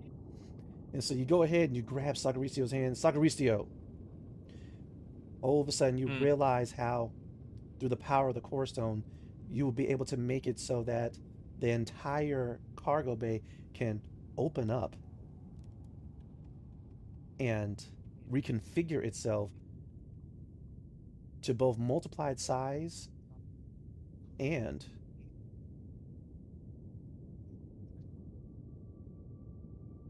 to, if need be, house another ship. That sounds dangerous with all of us in it. Oh, definitely. It doesn't care about you guys being there. It's Oh, just, I'm sorry. I thought we had a force field. A force field will protect us from the outside of space. It does not protect us from a whole reconfiguring. Oh, I'm sorry. That's not the outside of space, is it? No. It's going to be the inside of this space that I'm more worried about. Oh, be quiet Yeah. and just do it.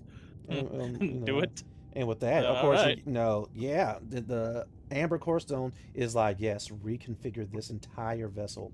It can be made longer, better, more efficient. It can fly faster. Its force fields can be stronger. Bigger, faster, stronger. I have to worry about the crew on the ship with this reconfiguring. With that, Brave Stride is saying to join your essences with the egg. Help the fragments of Cynthia form a true, full consciousness. Help this egg come to life and bond with it. More pets? Aura, the Azure Core Stone, is telling you it could just have it phase through the floor.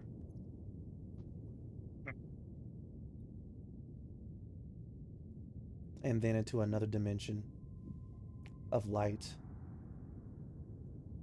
of life, of merriment. Our dimension of damnation, obliteration, pain, and torture. Decisions. Jesus. The core stones are assholes. What do you all do? That's when you guys realize that you are all in each other's thoughts. Y'all fucked up. Um, No, you all fucked up. Mine just wants to heal this thing. and with that, Telvin's like, Don't you dare. I'm gonna do it. Well, I'm No, gonna say, I'm you gonna say shut it. your mouth. I'm gonna say You it. shut the fuck up. All right. Aura is hot. There, I said it. I said it. Now go back to your corner. I don't recognize his voice. What was that? That's the pervert.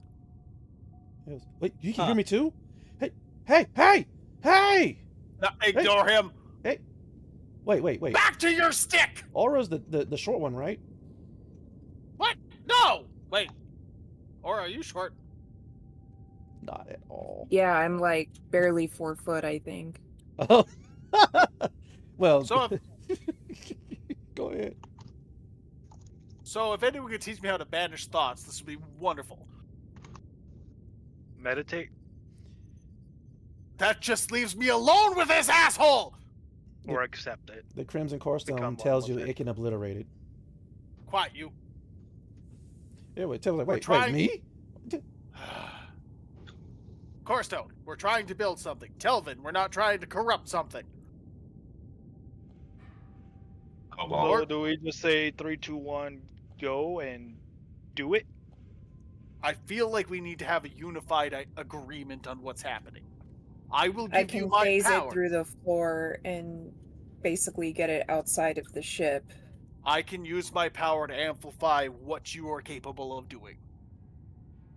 And I can use the stone to shape it and modify it to a desired, much more efficient look. And Mm. I think you, Raylan, can give it life. Yes. Okay, so in order, I think it's going to be Alloy beefs us. I get it out of the cargo hold. Tonto or Sagristio gets it, gives it a makeover, and then Raylan breathes life into it. Do I have that order correct? You do. Mhm. Huzzah! Take an inspiration for that. Okay. Very well. Do we have to roll? Yes, you do. What are we rolling? This, for everyone, will be a wisdom check with advantage. God, I actually have it. I actually have wisdom. No, I don't. It's just not negative. That's the important part. Okay. Give me your rolls. You guys begin to concentrate. The colors of your core stone swells amongst all of you. The entire cargo area begins to pulsate and glow with rainbow energy. It's the power of friendship. And strangely enough, no one rolled horribly. No, advantage does that for you. I needed just one. But with that, all of a sudden, Archer, Yep. the sensors to the cargo area have gone offline. Switching, Jane, your wife, she's come back and she's sitting in a chair and she's switching over to external optical sensors, and they are changing the shape of your ship. Witchcraft! Wait, no, I thought we were changing the shape of the bioship. So, technically, both are true.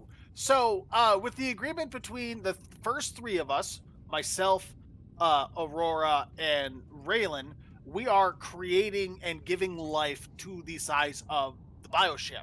Long story What short, Tonto is doing the is bottom basically of the changing ship the is opening ship. up more. That's Yeah, all. so Uh, Tonto's How? changing the ship to accommodate for another ship. And the egg is not only finally descending, but parts of it is just slipping through the actual metal frame of the ship. And as it is not like it. lowering, oh, nothing's being broken so far. No alerts are going off. Yeah. All, Yeah. both you and Did you see Jane. what else I was watching for? Say that again. Did you see what else I posted I was watching for? Not just yet, but oh yes, I see it now. But so far you are clear. Okay. But now the Cynthia's egg that also looks like an egg that's been painted expertly by someone who was using space itself as a reference, it begins to glow green. Red energy begins to flow into it from the astral horizon, from the four that are currently one now, as more cracks emerge. As the egg finally hatches, its massive pieces of shell begin to fall away. And inside is, at first, a void drake. A dragon that currently almost equals the size of the astral horizon until it unfurls. As it stretches out its wings, as all of a sudden the amber energy begins to flow into it, as mechanical protrusions begin to form, morph, and lock into place. Now, floating amongst the asteroids is the astral horizon, and now another spaceship, a bioship, in the structural form of a void drake.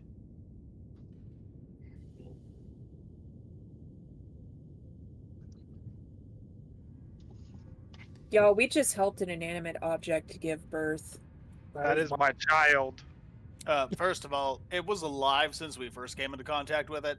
Yep. No, I mean like the visual from the outside. Mhm. Yeah. It looks like the astral horizon literally gave birth. Yes.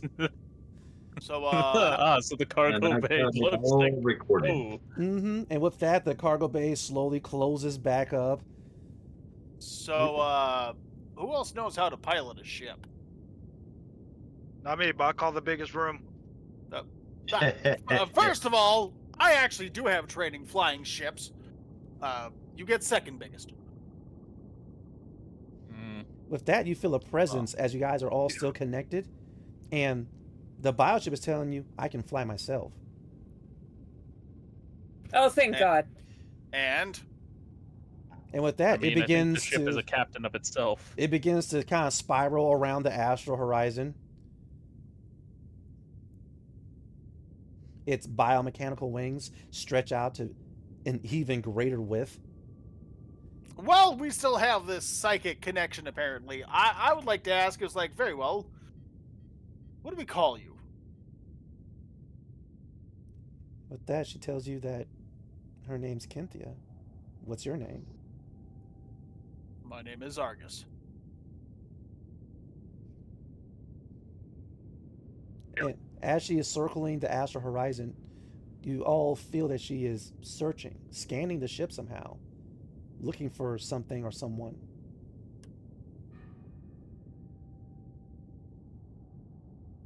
You wouldn't be happen to be looking for Arcadicus, would you? You know Arcadicus? You know? Unfortunately, we knew Arcadicus. He's his essence has gone back to the cosmos. As your sister, Kirita. They're both gone? Yeah. They are. To a point. Their presence are still felt amongst us, and you are a result of their presence. Therefore, you are a part of both of them.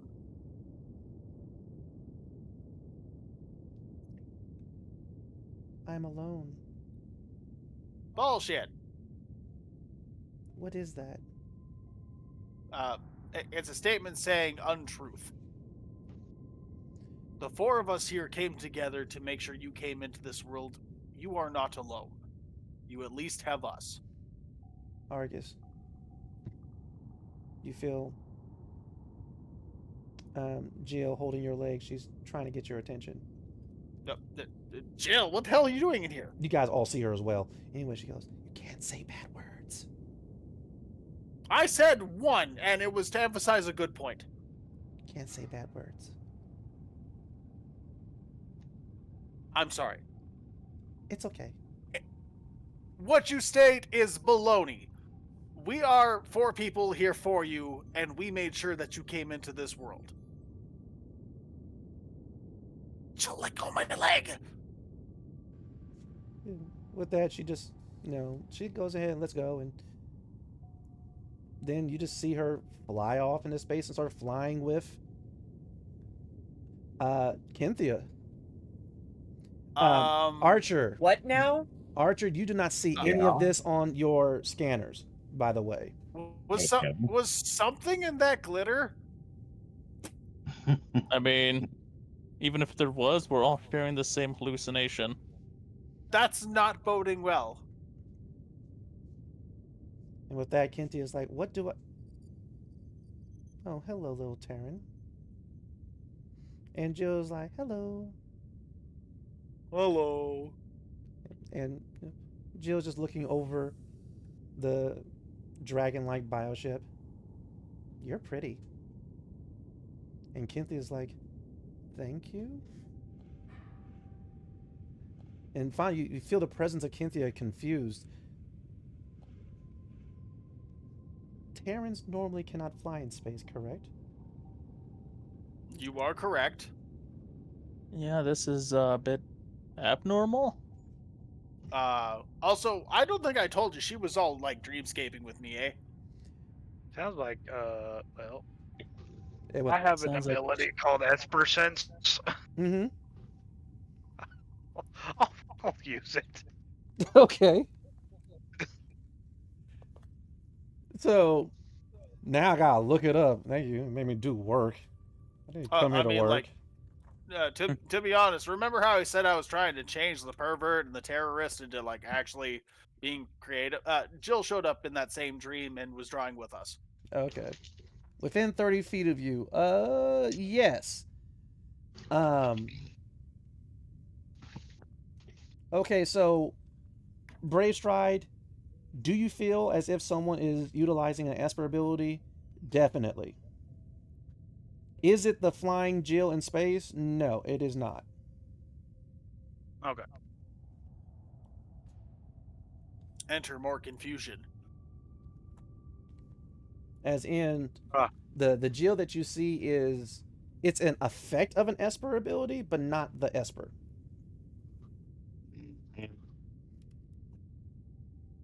But with that, you see Jill just fly into Cynthia.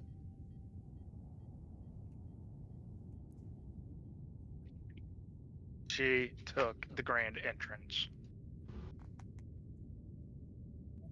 And with that, Cynthia goes, Calvin, don't you say a goddamn thing! he goes, fine! Fine!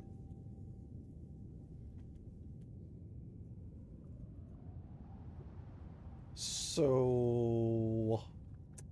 No, Oh, just stop. okay, fine. Go back to your stick. Okay, fine. How do we board the biochip?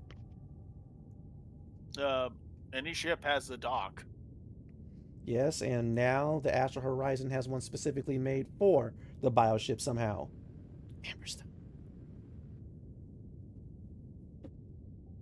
It was all magic. And would I happen to have that dock on my sensors? All right. It wasn't there a second ago. But there is, it's there now. All right. It looks like we're meant to dock with this thing, and I will maneuver to do exactly that. And with that, you four feel Cynthia's presence ask,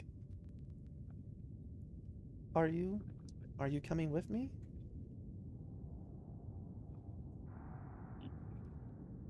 We are here with you. Of course. Where are we going? Well, we were already on our way to another place if you're willing to come or join us. The Captain Archer would know more. Are there more like me there? The cosmos is a big place. It's hard to say that yes or no is the only answer, but wouldn't you like to find out in person? Yes. And with Well that, then, she docks with the Astral Horizon. And with that connection, the real question is, what do you all do? And then immediately, Cynthia, she focuses on you, Brave Stride. And- Daddy. No, Mama. Look, Anyway, I'm joking. will- But no, I will be a ship father. I'm okay with that. no. But with that, finally, pretty much an energy form of Cynthia appears before you, and she's looking at you quite perplexed, and she asks, "Why do you seem so familiar?" I will open up the memories to her if she can do that. Ah, yes. Through the Emerald Core Stone, you're able to share your experiences, your life with hers. And immediately, there's a flash of her energy. She goes, I'm a gun? Yeah. You have protected me well.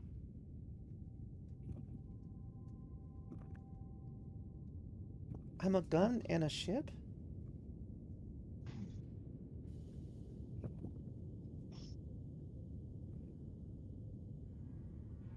Interesting. And you're also my true friend. I am. I remember now. We got our revenge.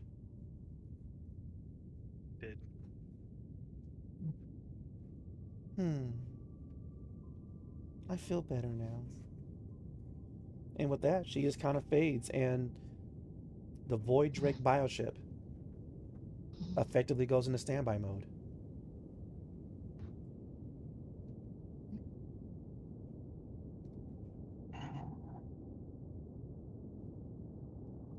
Argus, Yes.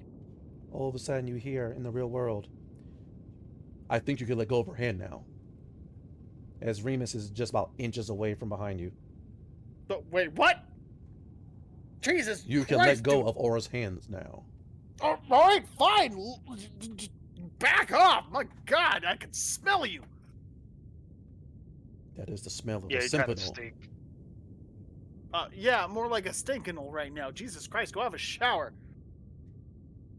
I will Yeah. shower when the High Priestess tells me to shower. So Oh, then, please don't. Aura, No, I'm begging you. let go of her hand. You don't have to hold her hand anymore. I let Okay, go yeah. of her hand, okay?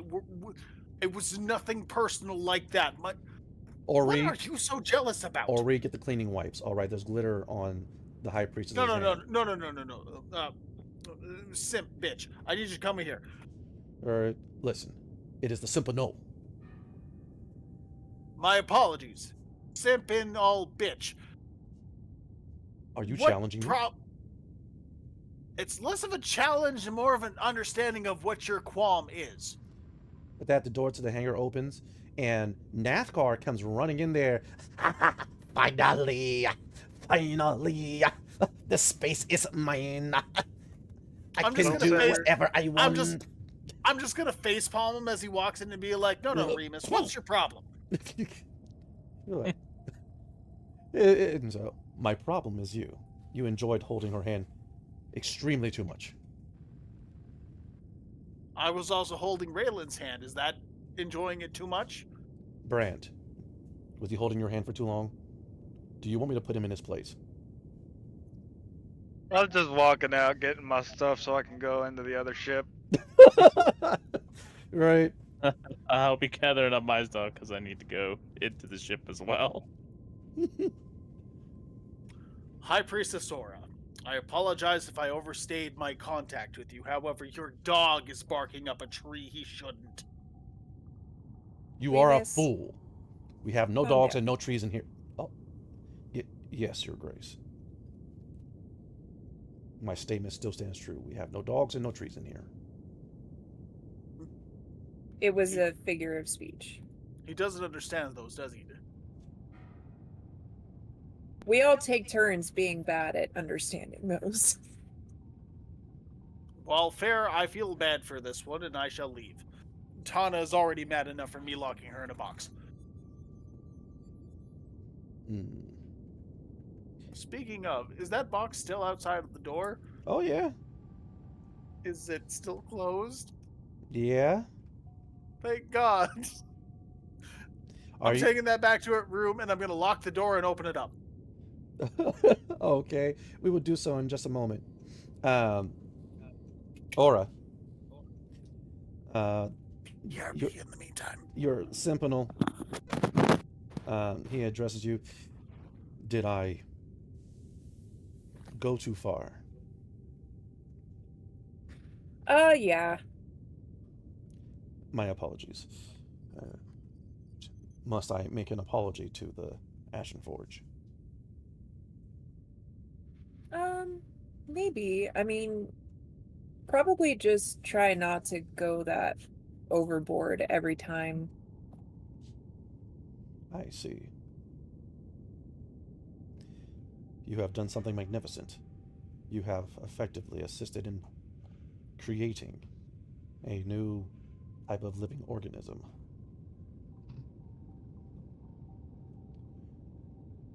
That makes you a mother, does it not? Immediately, Ori just... Sentinel Remus, this is the High Priestess of the Kesh you are addressing.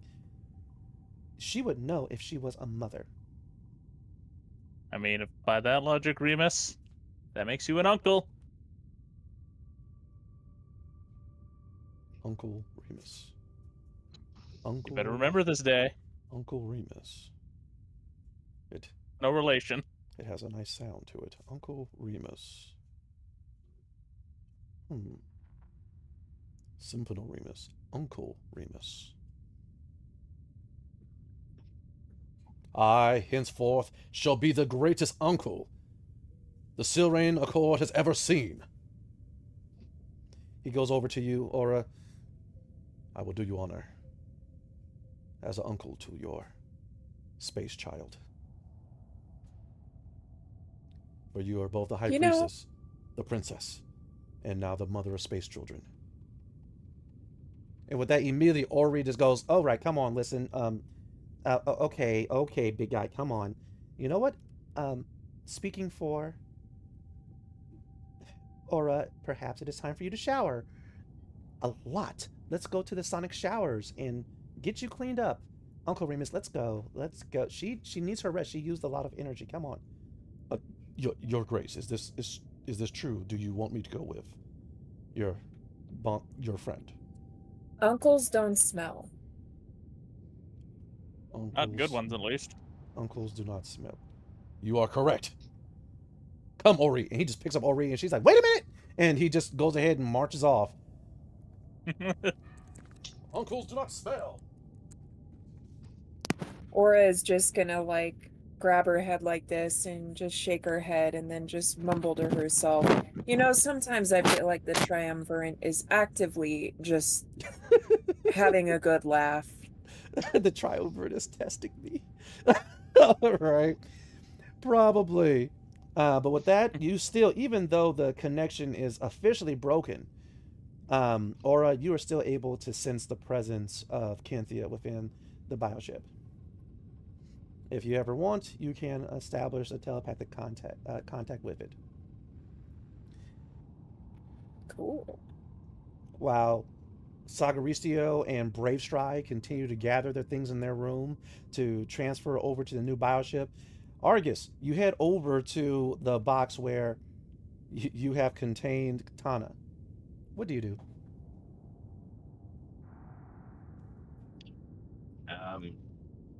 Check your mute. Sorry, I am going to take that box to my room, Ah, and we're gonna have a quick talk inside of there, just between the two of us. all right. You pick up the box, carry it to your room. I believe you said you were going to close and lock the door. Yes. I saw weird hands behind Dark Lovely's head, and it scared the heck out of me for a brief moment. It's Draco. He's turning into an octopus. I know. I mean, I just wasn't expecting it. I was looking at your screen, and all of a sudden, like a hand showed up. It's the season, right? I was getting ready to be like, Dark Lovely, look out! Heck, Stranger danger! Stranger danger! Right, but you go ahead, you close your door, you lock it, and are you going to be speaking to Tana through the container, or are you going to open it up? I'm gonna open it up. All right, roll initiative. All right.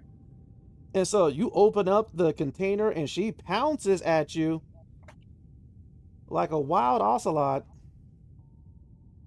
Wow. Wow. If Well, you know, an ocelot was Owen Wilson. Wow. Oh, right. You are, of course, going first in this initiative with a 16 to her 13. All right. What do you do? I'm gonna grab the sheet that's still wrapped around her and like just grab it and yank slightly so she realizes who's really in control. Most definitely. And so she comes out there. She's getting ready to pounce onto you. You grab the sheet and try to pretty much whip her out of it. This is going to be a pole strength. Avery apparently light screen right now, and 18 Jesus is rolled. Christ. While this is happening, Archer, are you making your way to Aurea 7 where the grounded ship is? You know what? I'll allow it. Mm-hmm. I got a 13. No problem. And so you go ahead, you grab the sheet, and you begin to pull, but she grabs it and she yanks it out of your hand, and then, well, you still have a few other actions and whatnot. Yeah. Wait, was that all of her turn, or is it still mine? It's still yours. Okay. Now, Tana, I know you're going to be upset. And I gave you a gift. All right, it was a beautiful gift, and this is how you treat me. First of all, I think you need to understand about how a group dynamic works. You realize that you have been feeding the entire galaxy secrets about all of us on the ship, right? It was merely there to provide context for my research and my findings, and I gave you a thing to go ahead and help repair your holes, and it had a little glitter explosion and make it all nice and fancy, and you stuck I'm me in the still box. fucking covered in glitter! Jesus Christ! Glitter. I'm so Glug, glug. mad. And so, I look, can you're- barely speak English. Look, I gave you a gift, and this is how you treat me. And look, what's so wrong being covered in glitter? You're finally look pretty for a change. Not everyone's into you, you rhinestone dinosaur. There are rhinestone dinosaurs? No! I never it's saw that in the Terran texts. I'm gonna like punch the wall and like, no, it's that old of a style.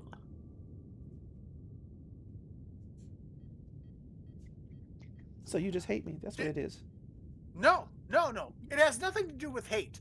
I need you to understand a couple of things that are going on right now, okay? You wrapped me It's- in a blanket and stuffed me in a box. All right, if that doesn't say hate, I don't know what does. And after I gave you a gift, something you've been wanting. I got that with Are the you gonna let- advance that I got from Vol. I'm sorry, you got an advance from who? The Council of Alphas when they purchased the schematics for the Twinkle Blaster.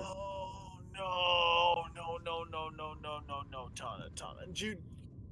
You want to know something I found out since you've been put in the box? Oh, what do you care? You just hate me, like having me stuffed in boxes.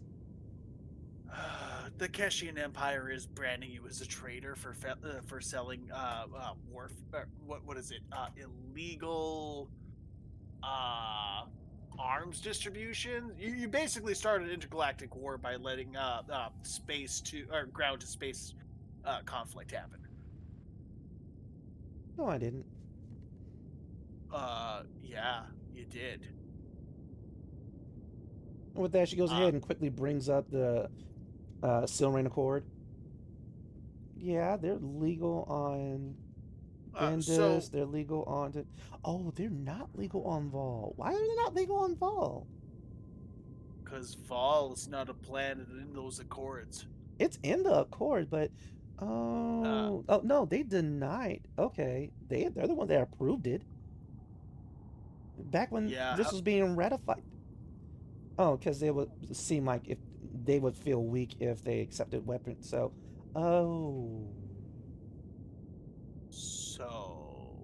So, are you saying you hate me because I'm a war criminal now? Oh, absolutely not. I hate you because you glittered a goddamn present for me.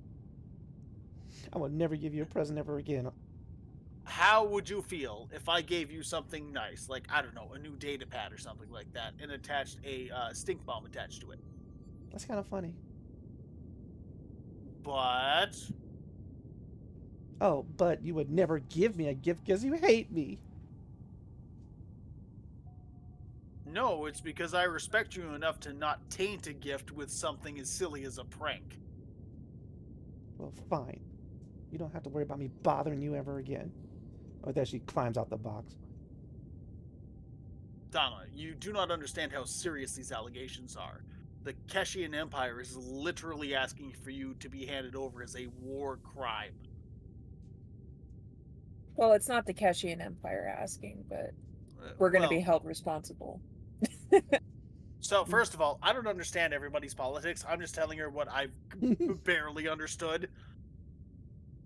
Well, guess what? That's the problem between me and the Kesh.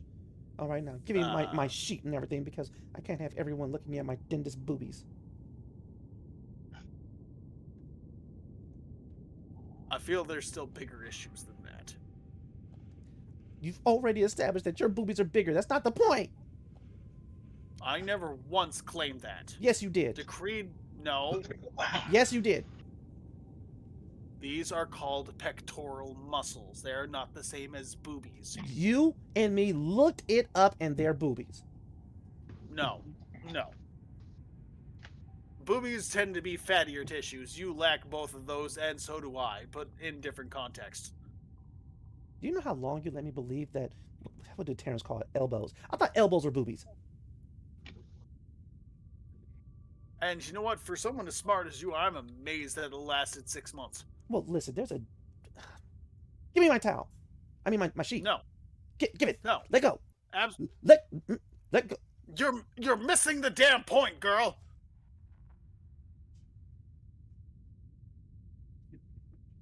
So are you going to For turn what me in so you get rid of me because you hate me? Actually, I was going to say we're trying to avoid the planet so we don't have to get rid of you. Where are we right now? I don't know. Are we still orbiting Vol? No. But we also did just give birth to a giant bioship. What? I didn't stutter. Wait, who's we? The 4 people. Yeah, actually, you know what? Wait, It's better Cynthia's off not to egg? tell- You guys... well, first and fucking foremost, Wait, you need to stop making. Nick, hey, Yeah, look at me, look at me. With that, Eye she's going contact. over to your door. I'm going to pick her up by the scruff of the neck. No, and put I'm me gonna down. make No, her put make me. eye contact. No, put me down. Put me down. Eye I want to see it. I don't care if you want to see it. I need you to understand that whatever you're fucking making notes of, you can't publish it anymore. Fine, I will not make any more publicized notes. No. I'm saying in general, we are not part of the dentist scientific community anymore. You. That's so true. They actually send people to come in. I'm sorry, what? Was that who those were? Maybe. Tana. Argy. I will stuff you in a locker if you will not tell me the truth. Why are right you goddamn always now. stuffing me in lockers? Because it's easy to keep you in them. You're pocket-sized. Would you like me to do something a tad bit more drastic? You just like torturing me because I'm small. No.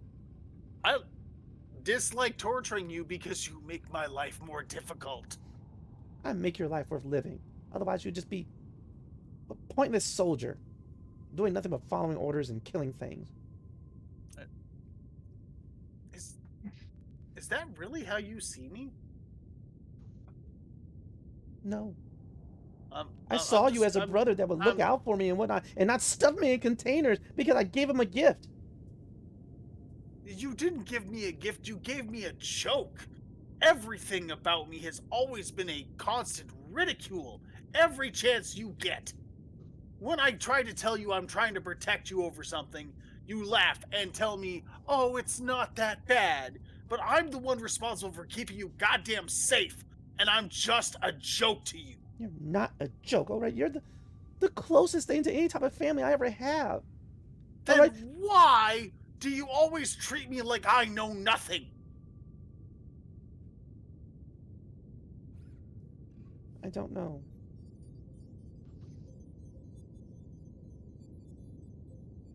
You know what? I have free access to the ship. Leave me alone for right now. With that, you see she struggled trying to find what to do or what to say, but then she just leaves.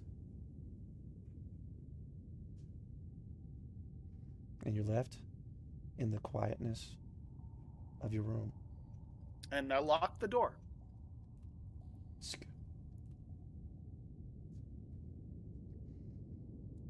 And now you look and you realize you have a lot of glitter and sparkles to clean up on your floor. Motherfuck! But with that, the crew of the Azra Horizon and now the Void Dragon have currently made it to Aurea 7, a seemingly vibrant world full of life, but also the site of the crash ship the Basilisk. Captain Archer has been hired to go down to this planet, restore this ship, and get it to his friend. But that is going to be a tale for a different time, as we're going to bring tonight's session to a close. Thank you all for joining us in this thrilling and dramatic session of Esper Genesis. Once again, I gotta thank all of my players, the awesome Alloy, the beautiful Dark Lovely, the incredible Master Draco, the impossible Tonto Tomahawk, and the magnificent Typhoon 44. Until next time, let's level up together. Bye! Bye bye.